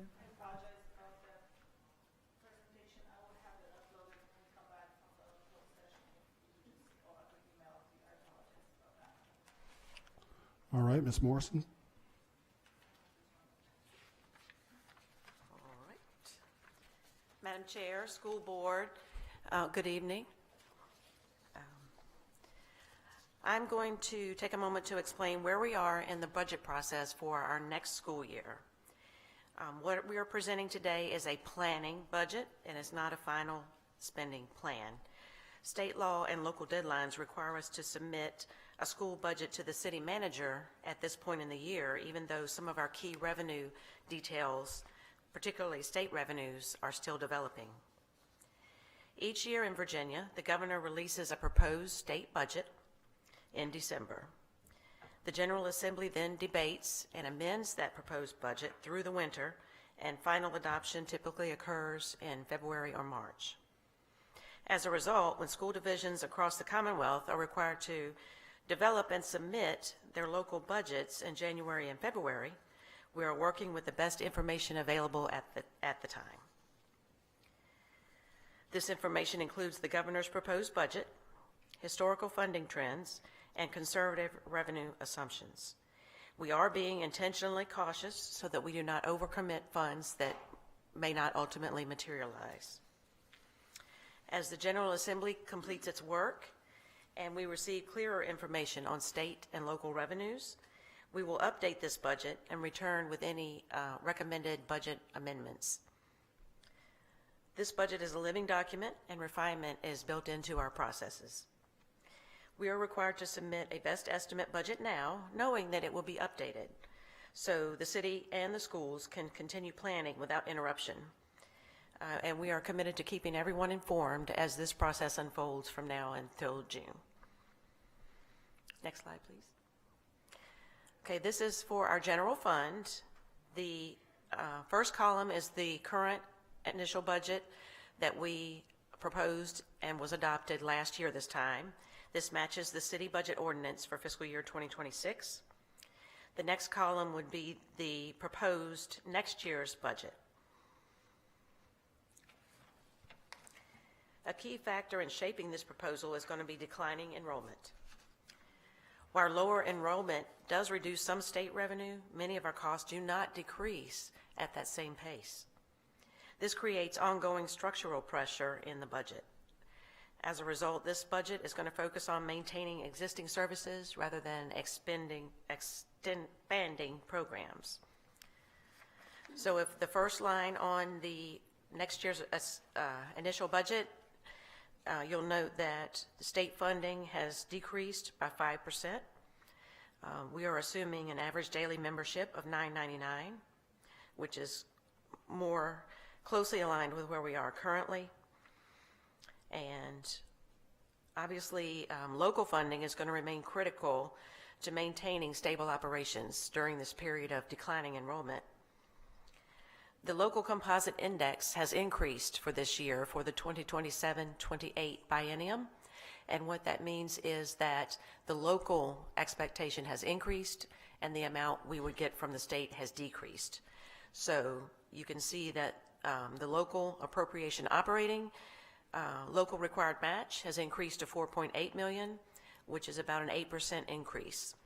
Even though our enrollment has declined, the required local match has increased due to the local composite index.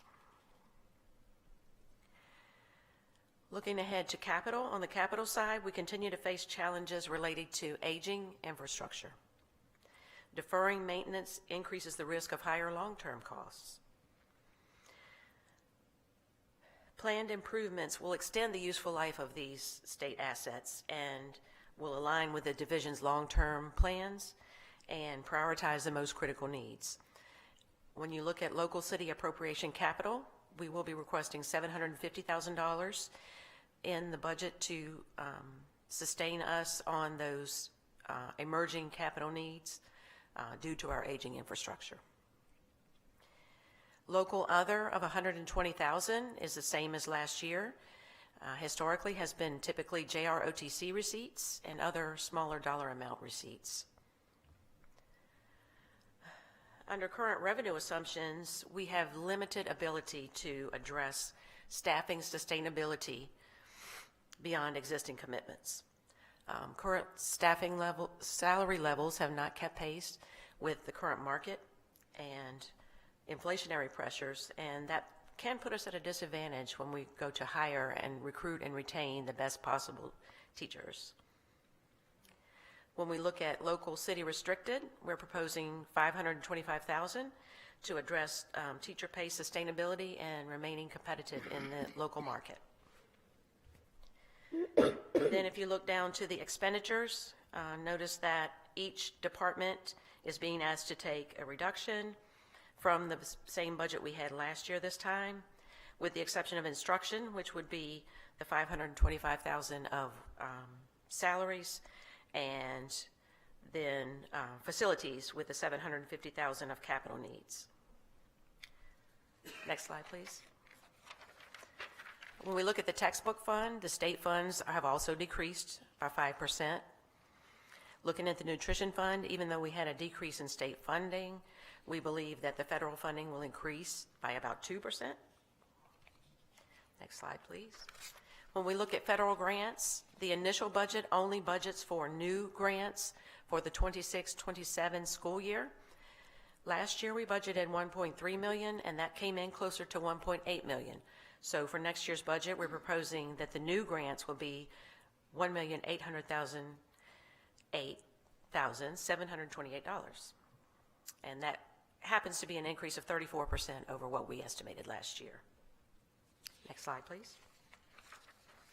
And this is what would bring us to our overall total budget. Our total budget then would be an increase of 7%. And again, that is taking care of our capital needs and also maintaining our salary sustainability moving forward. Are there any questions? I have a couple of questions. Yes. Do you think the city will be receptive to this budget, given the fact the audit for 2024 through 2025 has not been completed yet? I don't have any insight as to that. I'm just basically reporting on what we propose to request. Does this budget assume the city is going to reimburse us for roof expenses that we incurred because we did not meet the deadline for the grant? The deadline that we didn't meet related to the HVAC at SP Morton of $582,000. The roof expenditures of $712,000. The City Council did report in their meeting on August 12th of 2023 to use the funds that we had paid them as payments towards any roof expenditures that the literary loan would not cover. And as that is settled, it will be a fiscal year 2025 issue. It will not impact fiscal year 2026 nor the 2027 initial budget I'm proposing. And my last question, and I'll be done. Why do you think student enrollment is declining in the district? I don't have any insight into that. I don't really track the statistics closely as our other departments do. There are two things. One, we have an increase in homeschooling request. And two, we have suffered some mass evictions from the Dorchester in December and January, and they have been being unenrolled out of school. So we are working with homeschool options for those who would like to join our virtual academy. And then we will help the families who have been displaced out of Dorchester, which has caused an enrollment drop. So we believe that this initial budget reflects the realities of declining enrollment, and it also maintains stability for our students. This is a responsible starting point for us, and I look forward to working with the board in the future as amendments become necessary. Next slide, please. So the next steps in the budget timeline, this tonight is an initial read of the initial proposed 2027 budget. And the next board meeting on February 19th, I will be asking the board to approve the initial budget proposal with any changes that they might recommend. And also, we will hold a public hearing on that fiscal year 27 initial budget proposal. You'll see advertisements going out for that this week. March 13th, we will be sending the initial proposed budget to the city manager as required. In April and May, the city manager and city council will consider our request and vote to adopt their own budget. And then in June 2026, the school board will be able to consider and vote to adopt the school system's budget. So something that I've wondered about, is there a way that we can get us to see the more detailed parts of the budget? I mean, these are broad categories. I mean, it doesn't go into actual particular teacher salary and, you know, relative rates of teacher salaries and what we're teaching. Is there a way that we can see that as a board? I don't have it right now because so many of the assumptions are going to change as time goes on. But once I do get it broken out by account code, project codes, you know, object codes, I will be able to provide that level of detail, as much detail. You know, it's 1,000 lines of data. I can provide them all. Sure. No, and that's what I'm saying. Before we do our final voting, that's, I would sure, not Yes, tonight, sir. but in the future. Thank you. Tracy, the last time I heard the city finance director talk about reconciling the audits, he projected sometime before the end of March. Is he on schedule for that as far as we know? We have remained in close contact, and I know that the staff is diligently working on that among competing priorities for his time. He is in process of hiring 2 accountants that will help him with that, but keeping in mind that from January through April is also the city's budget season. I can get an update on that and bring it to the next board meeting. Okay, thank you.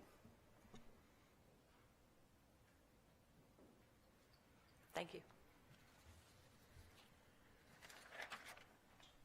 Ms. Tompkins.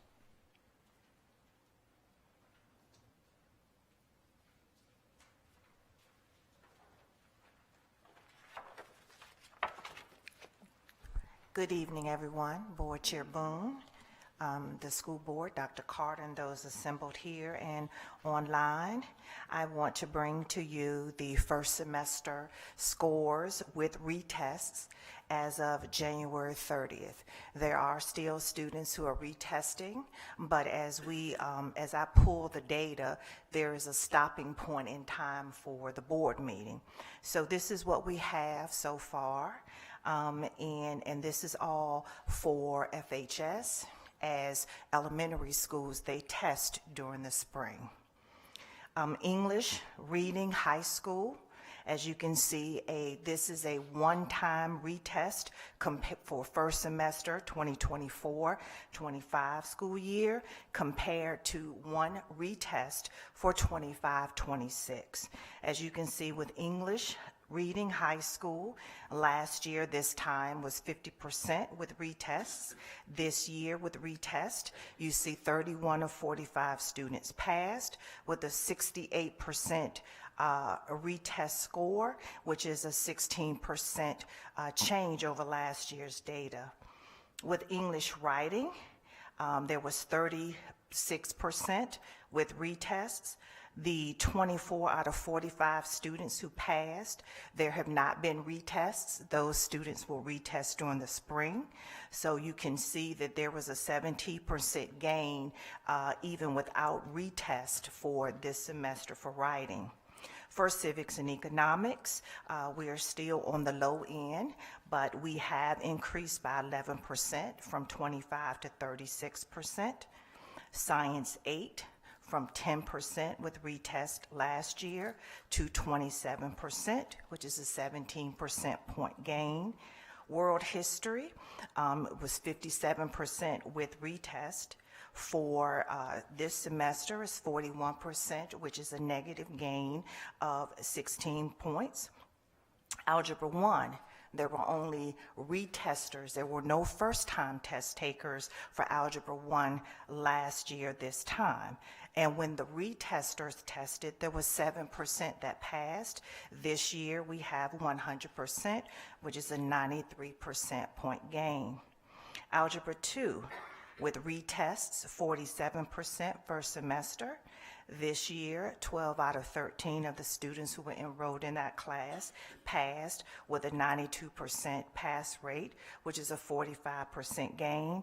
In biology, there was 55% for first semester. This year, it is 40% with a negative 15%. So this is where we are at this time. When we have more additional retests, particularly in March, where we will have our term graduates retest, then I will bring you additional data at that time. Any questions? Yes, Algebra 1 and 2, those are advanced students Some are advanced, and some aren't? correct. And we only have 12 passing out of 33 children in civics and economics. Yes. Only 11, not asking a question, I'm just making statements. 11 out of 40 children in science, 18 out of 43 children in world history, 24 out of 45 in English, and 31 out of 45 in English reading. Just making an observation. I had a question. Sure. Last year and this year, we received our first semester SOL report very promptly. Why did it take so long to get a report last year for the end of the year? And when we did get it, why was certain data that was picked to be presented and other data that was not presented? This certainly causes kind of mistrust in the community. I'm sorry, I don't understand your question. I'll say it again real Thank slow. you. I'm sorry. So last year and this year, we received our first semester SOL report very promptly. Why did it take us so long to get a report last year for the end of the year? And when did we get it? Why was certain data picked to be presented and other data was never presented? So last board meeting, January 15th, I presented the first semester first-time test takers. This year, we have a different testing window because we are operating under a different model. So as soon as the data was available, I presented January 15th the data that was pulled as of January 12th. Some students had not tested because that testing window was going to be the following week. So that's why I presented all data that was available at that time. I'm not hiding any data. Any data that we have was presented, and it was presented in a timely manner. Well, Judge, I just wanted to specify, I didn't say that you were hiding it, I just said it causes mistrust in the community. To go to my next question, because I have a few of them, if you don't mind. For English 11 reading and writing, do these scores include the advanced English 11 class that historically has not been tested until May? Any student that was enrolled in the class took the test, whether they were advanced or not. I don't have the specific who was in the class. I pulled the data based on the students who are enrolled. Did we have any students take the U.S. History, World History 2, Earth Science, Chemistry, or Geometry SOLs? If so, where are those scores at? The only data that you see here was the data of students that tested at that time. Okay. And for context, there is no data for English 7 and reading or Math 7-8 because of all of those students. Approximately 175 do not test until May. Is this correct? That will make a huge difference in our scores. Absolutely, it will. Those students will test during the state testing window between May and June. As I stated before, the testing window has changed. So once all of that data is available, it will be presented, and it could change for the better, or it could decrease our overall standing. I certainly do appreciate you restating it. I'm getting old and I just can't remember things. Obviously, we have more than 21 students taking a math SOL course this year. The rest of them will test in May, correct? Say that one more time, please. Slow, I'm sorry. Obviously, we have more than 21 students taking a math SOL course this year. The rest of them will test in May, correct? Yes. Okay. And then this is my last question, I promise. And this is to piggyback off of a conversation that's already happened. 100% for Algebra 1 and 92% for Algebra 2 sounds really good. Should we expect the same high percentages in May when the rest of the students test? How are these 21 students selected to take Algebra 1 and 2 first semester? And are these our strongest math students? They could perhaps be our strongest math students. Who is selected in what courses, that's a question for the school. I report the data of those students who are enrolled in the courses and who tests. I appreciate you answering my questions. Thank you. So much. Sure. Any other questions? So I assume remediation, what are we doing? Remediation, We have started a year-long remediation process. So since October, every Tuesday and Thursday, students are remediated who need a verified credit or who need to retest. So when the students come, there are teachers that we have hired who provide the remediation, because the students are required to be remediated prior to them taking an assessment. So we have our curriculum specialists who participate in remediation, and we have teachers who participate in remediation. And teachers also remediate during the day, because there are some students who are unable to participate due to outside obligations like jobs. So we accommodate our students to ensure that anyone who needs that has the ability to receive the remediation. So this is something, and I'm just giving something personal. So as a biology teacher for 3 years, you would do your midterm tests, and you hoped it would reflect on the final SOL. Mm-hmm. Unfortunately, I found out it didn't. Mm-hmm. It was very hard to predict. Are we doing better at predicting how these students are progressing throughout the semester? Again, I know we had, like I said, the midterm tests that were supposed to give us an idea. Mm-hmm. Do you feel we're better than we were a couple years ago when I was there? So I do think that we are moving towards that, but unfortunately, students, may not have gotten the basics from years past, and biology is a very difficult subject. The standards have changed, and so anytime you have a standards change, the scores tend to dip. So that's what we're experiencing at this time. Thank you. Sure. Rita, I think we're experiencing more than that, because our city, Franklin, is doing lower than the rest of the schools in this division. So it's more than just, what did she say, the standards of changing. There's something else more than that, because our division is, I do believe, at the lowest or one of the lowest. So it's more than that, and every division has had the same change. Well, I want to comment on that too. When you say that the standards are changing, are you talking about the language of the standards or the actual content of the standards? Some of the content perhaps may be changing, but also the level of rigor is also changing in the standards. I think that would be a good thing. Let's compare to our local schools. Let's see how we compare. Do we have data for them as well? Those numbers came out. We are, I think, the lowest in the division. I'd love to see that in front of us. That would be great. This is first semester data.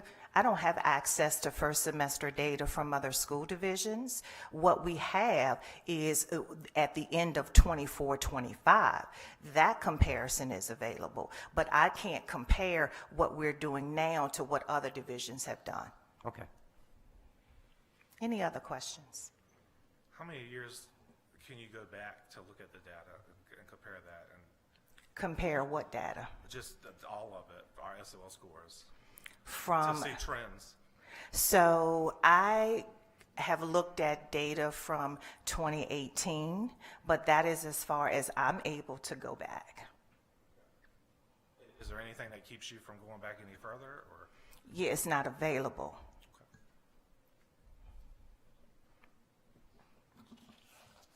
Any other questions? Thank you.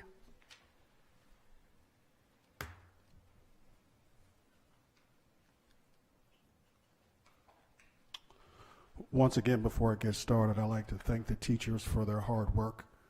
This division is in a turnaround state. And when you're dealing with school transformation, and this division has been in the bottom 5% for many, many years, it's going to take some time. And so are those gains where we want it to be? Those scores want it to be? No. But we are moving in the right direction. And that's what you look for. You look for to see if things are moving in the right direction. And so we are continuing to move in the right direction. And I would like to thank the hardworking staff who has rolled up their sleeves and made the difference from last year to this year. And we still have more work to do. But I want to make sure that they're not defeated hearing this. Superintendent Town Hall meeting, we will be scheduled. 1 minute, wait a minute. Mr. Grant, did you have something to say? I just wanted to kind of respond to that, as well as some statements that were made during the last meeting in regards to the staff from this platform. I can't recall any board member saying that our wonderful staff wasn't working hard. I think the thing that we are doing is questioning the direction of the hard work. You know, we can dig a hole over there when a hole is need to be dug here. And these people can be working very hard, but they're still working hard in the wrong direction. And that's the thing that we question sometimes. And I think it's our job and our duty to question it. You say we're heading in the right direction now. And I do believe you've been at the head of the schools for a few years now. There should have been indicators each year that showed that we were moving in the right direction. And you're saying that we're moving in the right direction now. And I think that's why staff here or school board members here continue to ask about old data, because of the fact that a lot of times we didn't see any of those indicators. Now, no, year one, year two, nobody was expecting you to just do a 180 and turn this thing around and have us tops. But there should have been indicators, meaning the indicators that we're seeing now, because the data that you're presenting, it's good data. It's showing that we are moving in the right direction. But that could have happened year one or year two. And now we're in, what year is this for you, Dr. Carter? Year 3. Exactly. So I'm just wondering where the criticism is coming from the fact that we're just asking questions to get clarification on what's going on, along with the information that we're receiving from the public. That's pretty much all we're doing, and I don't think that should be, met with hostility or putting us in a position of having us where we're not criticizing any of the staff. We're not even criticizing central office to the point of saying that you guys aren't working hard. We're just questioning the direction that you're working hard in and some of the decisions that you're making, which once again I say it's our responsibility and our job to do so. Yes, it is. So isn't that why we're here? Are you asking me? Yes, okay, sir. Okay. So first of all, I could go into some specific examples that were said up here, but I'm not going to do that. To give you an example of what is said, I will tell you that in my daily walk from staff, they are watching and they are concerned that what do they mean by nothing goes on over at the CTE Center? What do they mean by that? Why would they say that? Why would that person say that? So that's just to give you an example. And so the teachers and staff, you are right. You can always feel free to ask questions. We always ask you to tour schools. We ask you to get in contact with the students, the community, and what's going on in the building. And so I don't have an issue with you asking questions. I'm just trying to tell you that it is, they're in the trenches every day, and they're working very hard. And the perception is some of it is undue criticism. And I'm just telling you what I hear. And so they thanked me, a large amount of staff thanked me the last time for thanking them for their hard work. And so you have to have positive reinforcements as we go along. And so this is that's all I'm saying, Mr. Grant, is that, if you want to come after me or whoever wants to come after me, then don't step over the staff to do that. I'm stating, because you brought that up, whether the superintendent should head in the right direction or not. I'm stating that you should not, and I hope not, but that some staff members are perceiving that you're stepping over the top of them to get to me. And so that is the perception. I'm putting it out there. That is the perception that you choose to state. You have a habit. Hold on, Bob. He's made a response, and I'm responding from that, Bob. So please, for a moment. You have a habit of making statements saying you said. Kent did not say 3 of the statements that you said.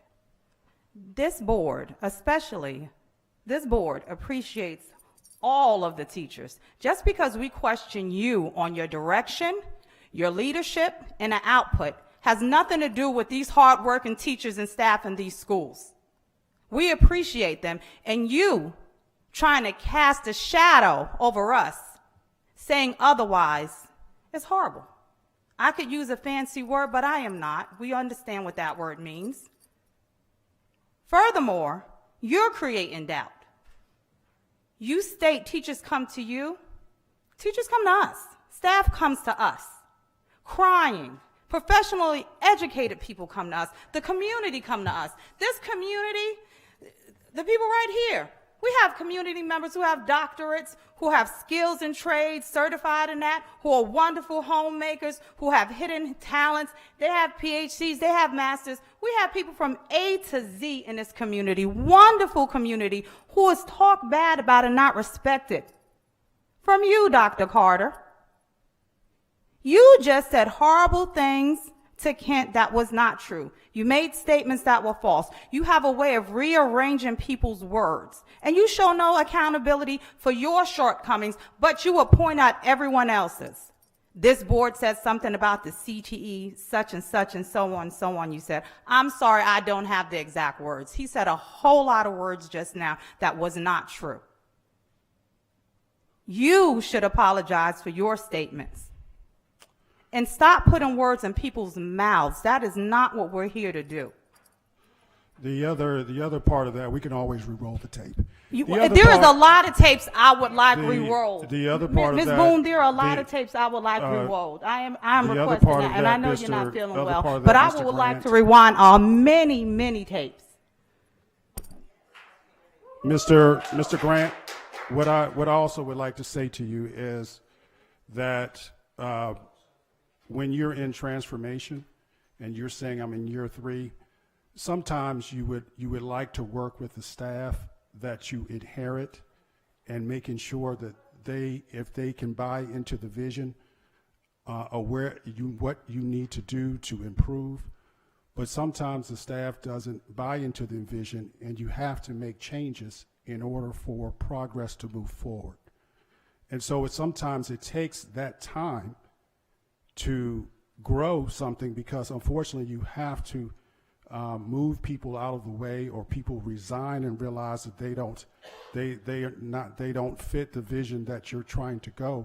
And so it takes that time. Any organization takes 3 to 5 years to turn an organization around. So year 3 is exactly where we should be if I had to make changes. Now, would I have liked to keep everybody that I inherited? Of course I would. But if you don't buy into the vision of what we need to do to increase, then I have to make the courageous leadership decision and get it done. And so, yes, you are starting to see the growth of that now, because I was working with individual staff 2 years, in some cases, to get them to buy into the vision. And it just wasn't a match and fit, so we had to move on. And so now you're seeing it, and it's going to keep increasing as we get better and better and better. We have to, and that's how it works. So yes, 3 years is about, the third year is about right when you're in a turnaround situation. So you can't necessarily get everything right in year 1 and year 2, because some people are just not going to buy into what you want to do. I totally understand what you're saying, but what I said was there should have been indicators in those first couple of years. Indicators could have been the small bump that we're seeing now in this third year, maybe even smaller, but it should have been some type of indicators. And also, Dr. Carter, this is not your first rodeo, meaning yes, you've been at the helm for the last 3 years, but you were here. You know, part of the reason that people don't follow is because of rapport. And you were actually here.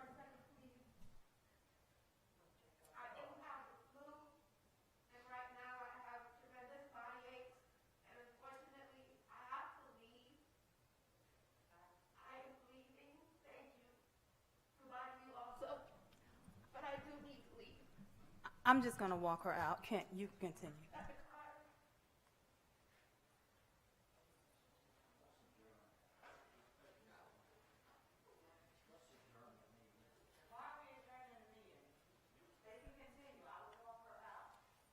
This is the board meeting. That we can continue. We're going to walk Ms. Boone out. I'll walk her out, so I won't be present right now.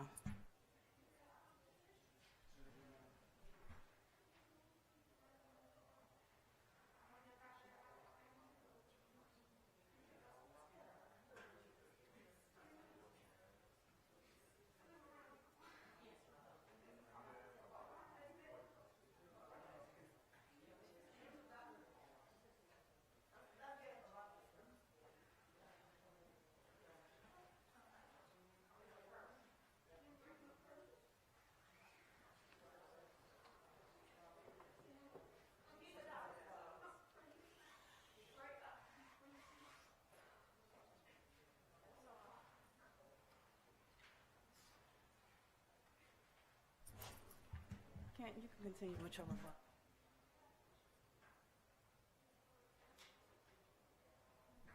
The only thing I'm going to say from this point is that I just hope that we can figure out what's necessary to move this in the right direction in a way that we can all say or see the transparency in. I mean, there's a lot of rumors going around in the community about those so-called staff that you say that didn't, I guess, fit the protocol of what you needed to move this thing in the right direction.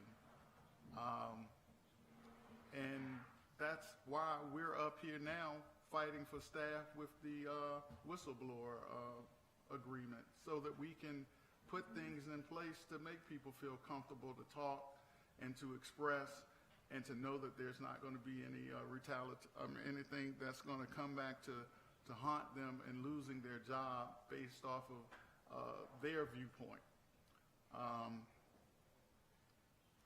You know, we should not be each other's enemies up here. We have these children to think about, these students. We all want them to be successful. And I think that's everybody's job and everybody's mission to do. And I think right now we're just looking at it from two different perspectives. But I'm saying, I tell teachers all the time, we're the adults in the room, we're the educators in the room, and we're the ones that are supposed to be able to try to figure this stuff out instead of putting it in the hands of the students. We need their input, but at the end of the day, we've trained to be this. And that's what I'm just asking. I think that if we all put our minds together, that we can figure this thing out. It just doesn't feel like it's happening right now, though. And we are not the only board in this state, in this division, in any state, in any board, to say it's time to reevaluate the superintendent, job performance, and other things. It is part of our duties. We are not the first. We will not be the last. We are not doing anything new or that has not been done before. Thank you, sir. Ms. B, I do believe we're at. I'm at the superintendent's town hall meeting. That's what I was getting ready to say. Oh. You did not have to interrupt me. You could have just given me a moment, but that's what I was getting ready to say.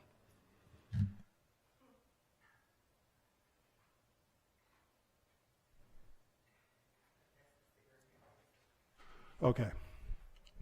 Superintendent's town hall meeting will be at J.P. King Career and Technical Academy, and it's scheduled for February 25th, and it will be scheduled from 6 to 7:30. And speaking with the Parent Advisory Committee, they were in great favor of having breakout sessions. And so we will have academics, student services, human resources, operations, and then another session, Ask the Superintendent. So again, I invite all to come out. Anyone can ask a question. And the topics will be academics, student services, human resources, operations, and then you can come and ask the superintendent, and we'll just rotate. So you can go to those 4 sessions.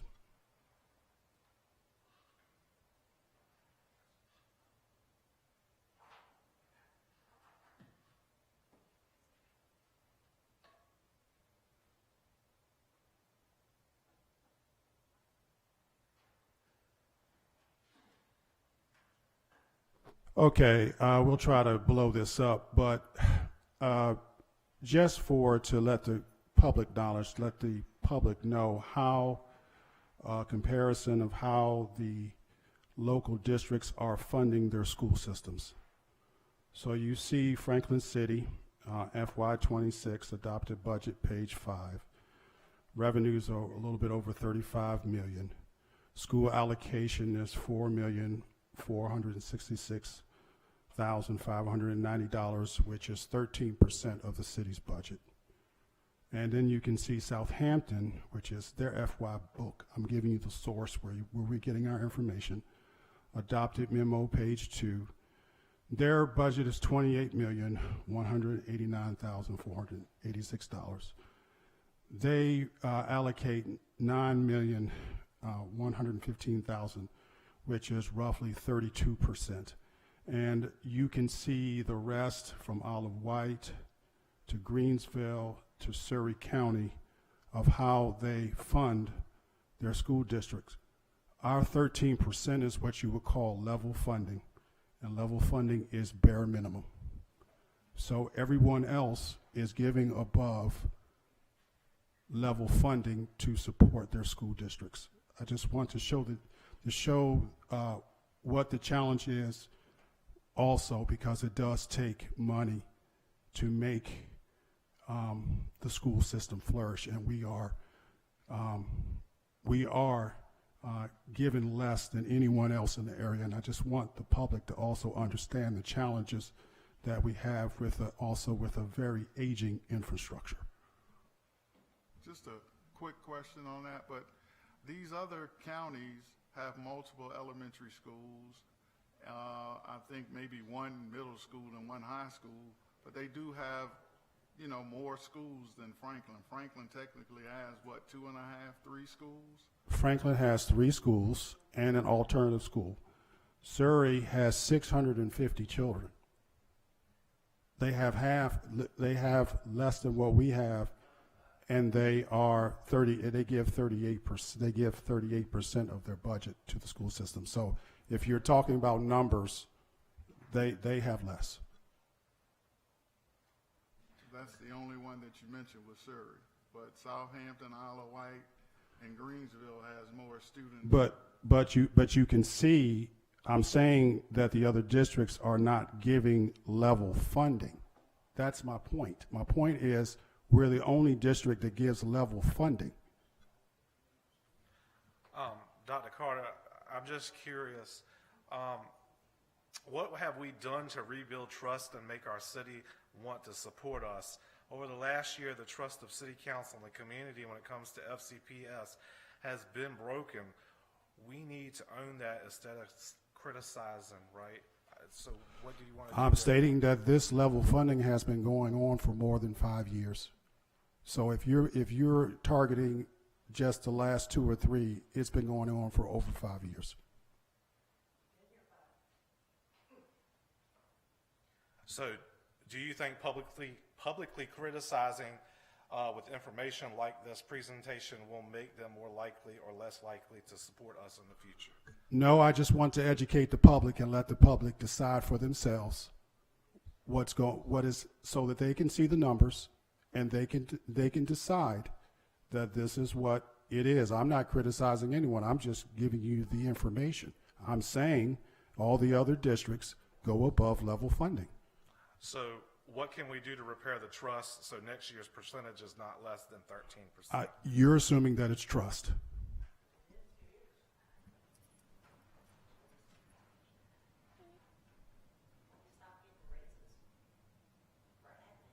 So, was that an assumption or a question? Did you ask a question?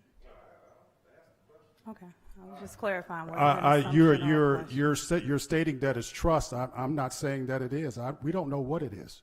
Then that's what needs to be said, that you feel it's not that, but to say you're assuming. Yes, you because said that- I mean, do you know for a fact it's trust? Because I don't. But you still stated he's assuming I'm instead of asking I'm just only going on by what data trends are showing, sir. So I'm politely asking you because you are the leader of this district. I would assume that you would kind of know that. Sir, no, don't know that. I don't know every question. So if you can tell me, please tell me how we can go above level funding, because we are a board, and I just don't, and I'm not the only person that's supposed to help work with city council to get level funding, to go above level funding. So what do you think this board hasn't done to help you?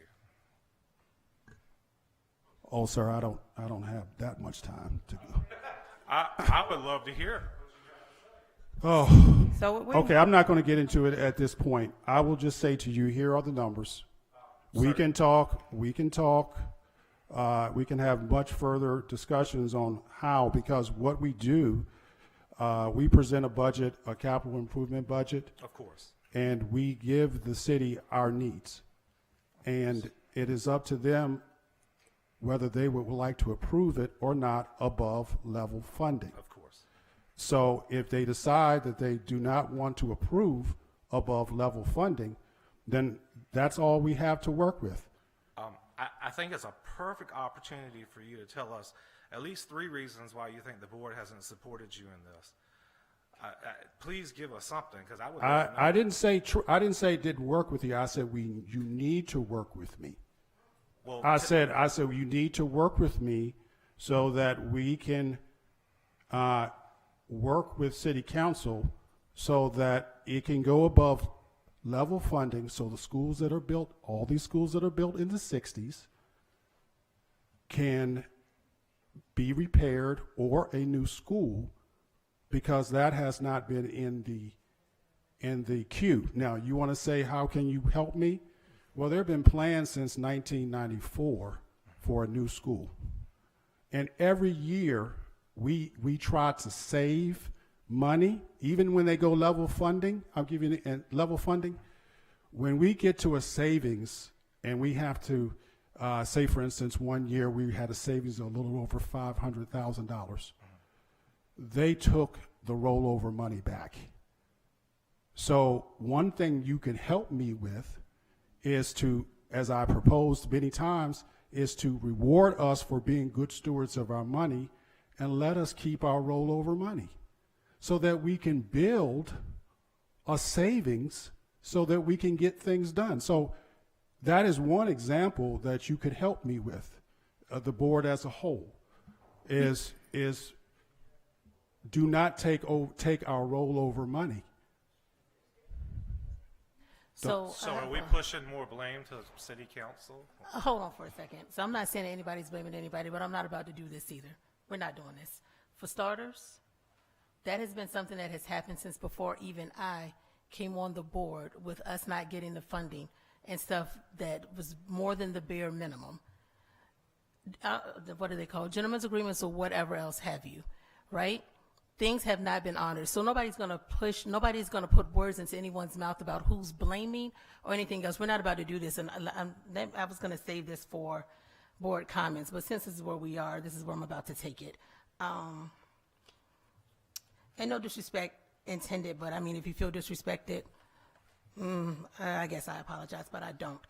First off, with the way that we conduct ourselves on things, and I'm talking about the board, not the people who are here, who are, here to give their inputs or to hear what the board has to say. I can't address the board. I shouldn't even be saying this from the dais as I'm speaking. So I guess I'll get in trouble for that too. But the board itself, the people who were appointed to sit up here on this dais, right? Y'all, there's a way that we're supposed to conduct ourselves. And I'm going to tell you hands down, the baiting, because call it what you want, but that is what it is, right? We cannot disrespect each other. You have a mind and an opinion. I'm not calling you up particularly, Wadia, but we all have minds and we all have opinions, right? And you're free to express yourself. What you are not free to do is be a complete disrespectful tyrant to anyone. You are not authorized or allowed to completely disregard what someone else has to say. That is not your right, and it doesn't make you strong, or just because you're louder, it doesn't make you right. So my first thing is, because I'm feeling some kind of way, because these babies were sitting in here, and they were sitting up here acting like a pack of wild animals fighting each other and being disrespectful. Y'all, there was no need for any of that. Govern yourselves. That is what the board is supposed to do. Govern ourselves. And please tell me, in anything that we've had so far tonight, where any of this has been beneficial for what the reason that we are really here, which is supposed to be what? Not you, Ken. But what are we here for? What is our purpose? It is supposed to be for the betterment of the children of Franklin City, correct? Isn't that what we're supposed to be here for? So how is all of the other things, which I want to tell you, I feel like they're just distractions, how is that helping the children that we are supposed to be serving? Because at this point to me, I am just, all I'm hearing are hurt feelings and petty agendas, bruised egos, baiting. I hear amongst some of us, there's respect for when people are talking and when people are speaking, right? But for the most part, we have not had that, whether we're sitting up here or we are in our closed sessions. We talking about trust. Let me tell you something. I'm going to say this hands down, post it in paper. I don't care. I don't care about what city council or any other organization is doing, because they don't govern this Franklin City School Board. This school board governs ourselves. It does not matter what other people are trying to push. We have the access to the information. We ask the questions, we get the answers. We don't feel like we get the answers, we push back a little bit harder. That is perfectly fine. We can have a dialogue and not be disrespectful or coming at each other's throats. So that's why it seems as though the board cannot be cohesive and cannot get anything accomplished. I would like to believe that every single person, all 7 of us, all have the same end goal, which is the betterment of these children. I'm going to make that assumption. I don't care what other organizations are doing. I don't care how they feel. My concern is this group of people right here that are supposed to govern. And are we doing it? And are we doing what we're supposed to do as a board, even as individual board members, with the things that we are a part of, our committees, our trainings? Are we doing what we're supposed to be doing? That's where my focus and my concern is. So it's not that I don't care about what each person feels or what they have to say, right? But I'm telling you right here, right now, I'm not about to play about these kids' education. I'm just not. I have a personal interest. I have a second grader who's had phenomenal teachers since I moved back to Franklin. But I am not going to play games about any of these children's education, the opportunities or the resources that are available to them. If anything, with the clout, the knowledge, and the resources that we have, we should be able to bring things in to the district as well, or opinions. Like there's some people that you have even pointed out that have some really, really good programs that help the students because you have used. Yes. That's a beneficial thing. That is an encouragement, and it's also a way to build up what we're already trying to do. Y'all, I'm telling you hands down, the nitpicking and all of the crap, I have no time for it. I have no patience for it. My tolerance is at a negative, all around negative. If it is not about the betterment of these kids and how to support our staff and how to truly make it better, save the nonsense. Save it. Because this is it's getting out of hand. You all may agree, you may not agree. That's your opinion. This is mine. But I'm telling you right now, out of everything that we just did tonight, We just celebrated these babies, breaking ceilings and letting the students tell us how it is that they really feel about things, right? Because we need to listen to their voices, right? They're the ones that are there. But please tell me, outside of that, what have we really accomplished besides yelling at each other and causing scenes in front of kids? I'll wait. That wasn't a rhetorical question either. What have we accomplished? Tonight For was me, what we did. For me, it was a lot. I got to hear from the young lady and ask her questions. I had a view of what she was thinking was going on in school, what the other students. I got to hear what teachers did what this year and so forth. So for me, it was different things done and accomplished. I didn't even know of some of the things that was going on. So it was accomplishments. Furthermore, you said something good. Everyone has their own tolerance, and you're at the height of your tolerance. That's you. We all have that going on. No one wants to get interrupted. Every action does have an equal or greater reaction. We all know that as an adult. And each one of us has to govern ourselves. We have to make those individual decisions. What you said is wonderful. It's not comment time, so people out there probably will say it's out of order, which it is, because it is not comment time, and I guess I was supposed to stop it, but it was no need for that. I just will not do that. I'm not going to continue to make comments now because I'll be out of order. But you asked the question. I did want to address it. And you can finish your comments or we can move on. Or you can return to them at the end of the session during comment time. But everybody on this board feels what you're feeling. You vocalized it. But everyone feels that way. Some people are actually the people who were doing the things. Some people were falling into a place to reaction. But everybody feels it. You verbalize it, but we all know it. Probably everybody in the room knows that. But there is no reason for people to interrupt, like you said, when people are speaking. We can voice our opinions and be different. And it's not correct when one person voices what they have to say, but when another one person's, the gavel goes down, voices their opinion, the gavel goes down. That's when you get all that. So I can address that, and I will. But if you want to continue your comments now, you can, or during comment I time. just want to apologize. No. But since we were there, I just felt, let me go ahead and just The go ahead and young address it because lady- we were doing too much. He talked about things being unbiased in a classroom, so I don't want to be unbiased up here. She did make comments not during comment time. Did anybody want to make comments, or can we wait and do things in a correct order? Okay. All right. Moving on to the next part of the agenda. Is this it, Ms. B? Okay.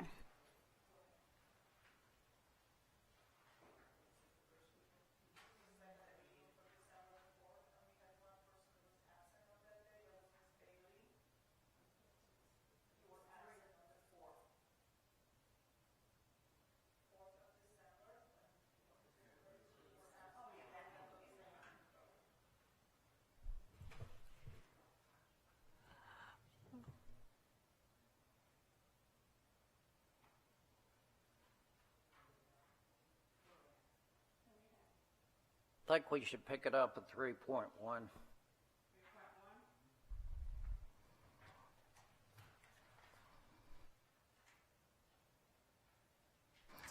I move to approve the work session meeting minutes for December 4th. Second.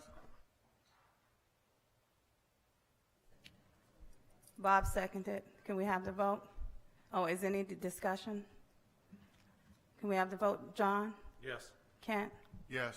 LaShonda? Aye. Bob? Yes.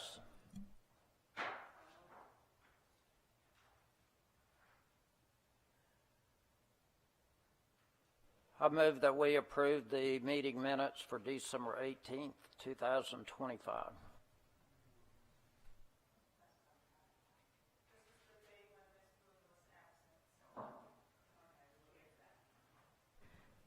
Bob, did you make that motion? He made the motion. Second it. Any discussion? Let's have the vote. John? Yes. Kent? Yes. LaShonda? Aye. Bob? Yes. Wydea, aye.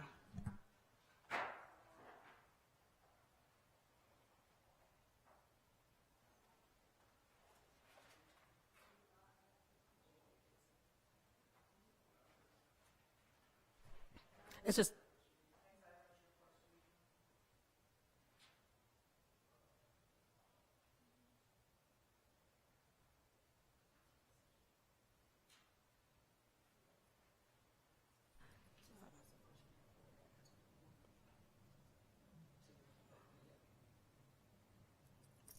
Move into closed session. At this time, I move that we move into closed session. Do I have a second?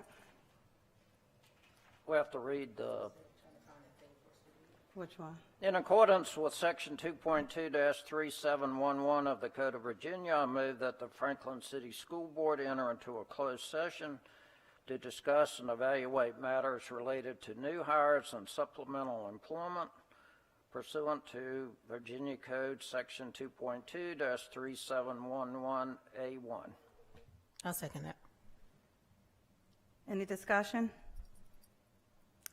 Let's have the vote. John? Yes. Kent? Yes. LaShonda? Aye. Bob? Yes. Wadia? Aye. We'll now enter in closed session.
If I'm going to reference weather, I'm going to try to really reference weather.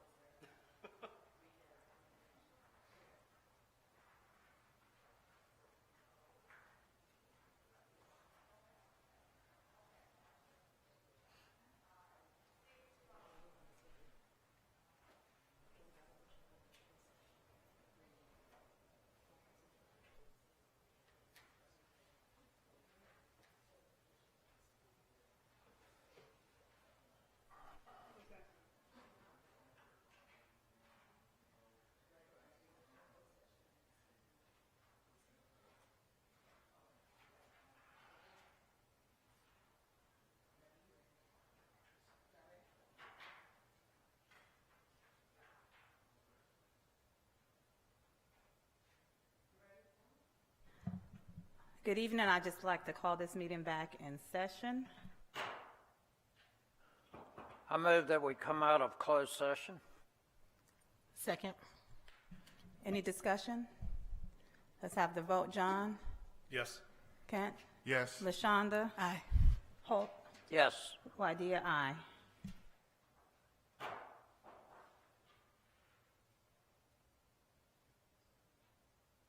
Certification?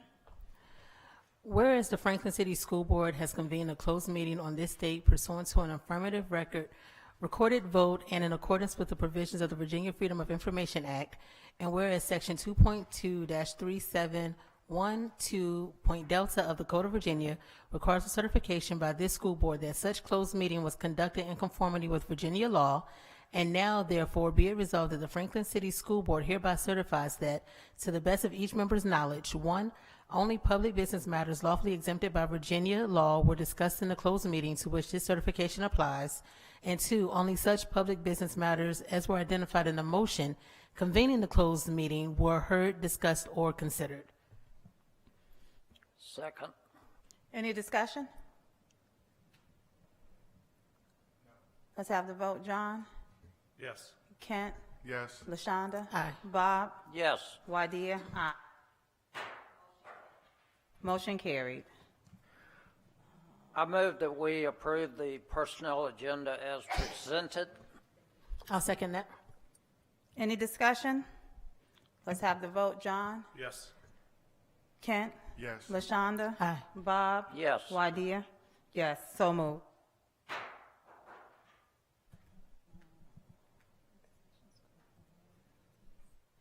Any announcements? Just keep your ears open. I do owe you all an email from the governor schools, from both governor schools, with the different programs and stuff that they have coming up through the rest of the school year that we are invited to attend as well, and working from the gifted side to boost our numbers for both of those programs. So I'll check your emails. I'll send you all that calendar for the year. Okay. Any discussion, comments, John? I just want to take a moment to tell our staff and our teachers how proud I am of them and the work that they do for this district every day. They definitely, I feel like, don't get enough recognition, and I appreciate all that they do, and I hope that they will continue to do what they're doing. Thank you for what you do for our students, and I really do appreciate it. Kent? I concur. LaShonda? I also agree with what Mr. John has said. And again, I'm very, very proud of the students, though, like with the presentations that we had for this evening, and just to see what they are accomplishing. I'm very, very proud of our students. Bob? Nothing else? Wydea, yes, I do have some comments. My comments, a lot stems from, I think the meeting was about 2 weeks ago. Some of us were not present at that meeting, and certain persons from this panel made several comments, and it was just not one person. It was certain persons from this panel about the missing persons. Nobody was missing. We were not present, but we were not missing.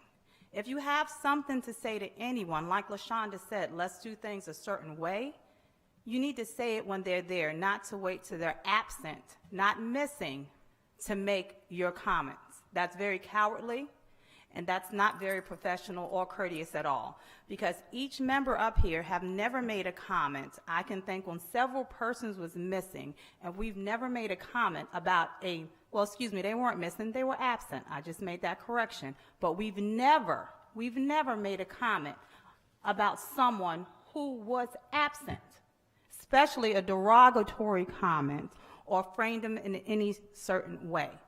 So let's go back to our professionalism. If you have something to say to someone, at least do it in their presence. And please do not label anybody in this panel as a missing person. We are absent, we're not present, but we are not missing, and we've not done that to anyone else. Another item, there was also 2 weeks ago at the last meeting, it was stated that when this board had a unanimous 6-0 vote to move citizen time, if anyone would like to go back, it's clear to see, the wording was clear to see. We had a vote that was 6-1, changing citizen time to no longer did you have to call in. You can come and it will be a sheet provided, and all these specifics was said to the general public in open session before the vote. No longer did you have to call in. A piece of paper will be provided in the back for you to sign up. No longer would citizen time be at the back. It would be at the beginning. 2 weeks ago, it was stated that that was not procedurally done correctly, and it was. It said according to a policy, which was in the back that day. There was no policy in the back that day. And I have it right here.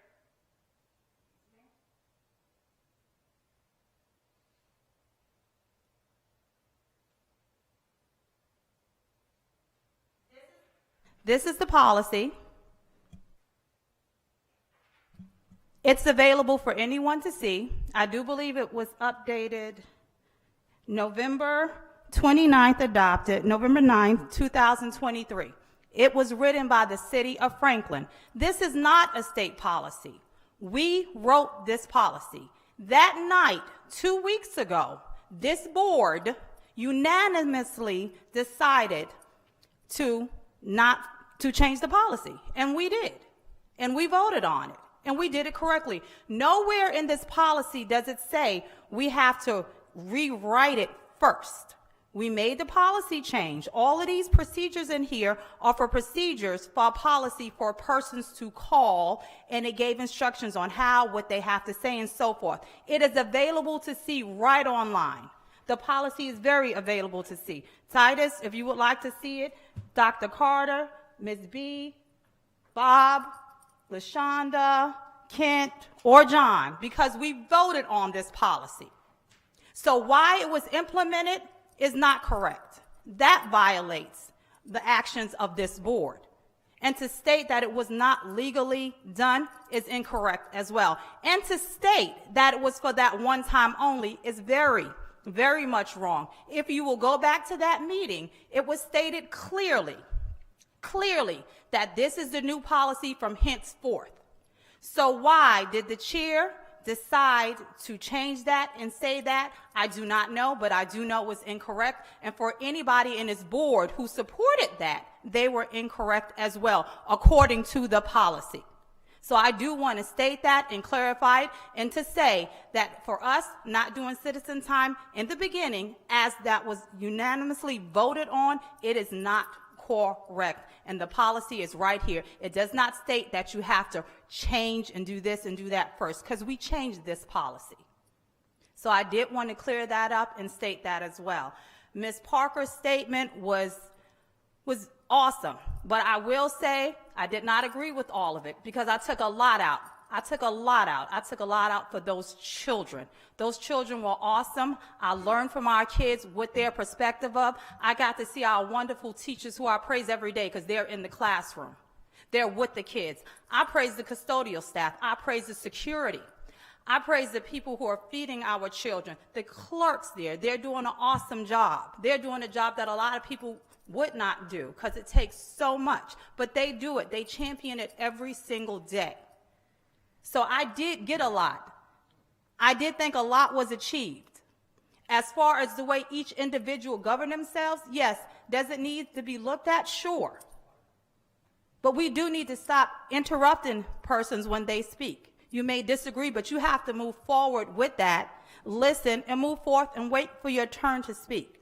And you cannot be biased. One of the children made a biased statement about the teacher teaching, one person getting treated one way and another. That is true up here as well. Everyone has eyes. This is not a secret. What you do to one, you do to the other, even if you don't agree, whether you're the chair, vice chair, superintendent, or a participating board member. And those are my comments for this night. John, did you have something? May I make one final comment? I'm Yes. sorry. No. Just to speak on the citizens' time, I just want it to be on the record, under Virginia Code 22.1-79, this board governs its own procedures. Under Robert's Rules of Order, only the board itself may rescind or amend a prior action that has been taking place in regards to citizens' time. That means that citizen time, we voted on it, it was passed unanimously, and it should have been implemented, and what was said 2 weeks prior that this board supported was incorrect. At this time, it's time to adjourn the meeting. I move for a motion to adjourn the meeting. Any discussion? Let's have the vote. Aye. One moment. Did you second it, LaShonda? Do we have a second? I made the motion. Sorry, correction, Ms. B, I second that motion that she said. I thought you did. Any discussion again? Let's have the vote. Aye. Kent? Aye. LaShonda? Aye. Bob? Aye. Wadia? Aye. Meeting adjourned.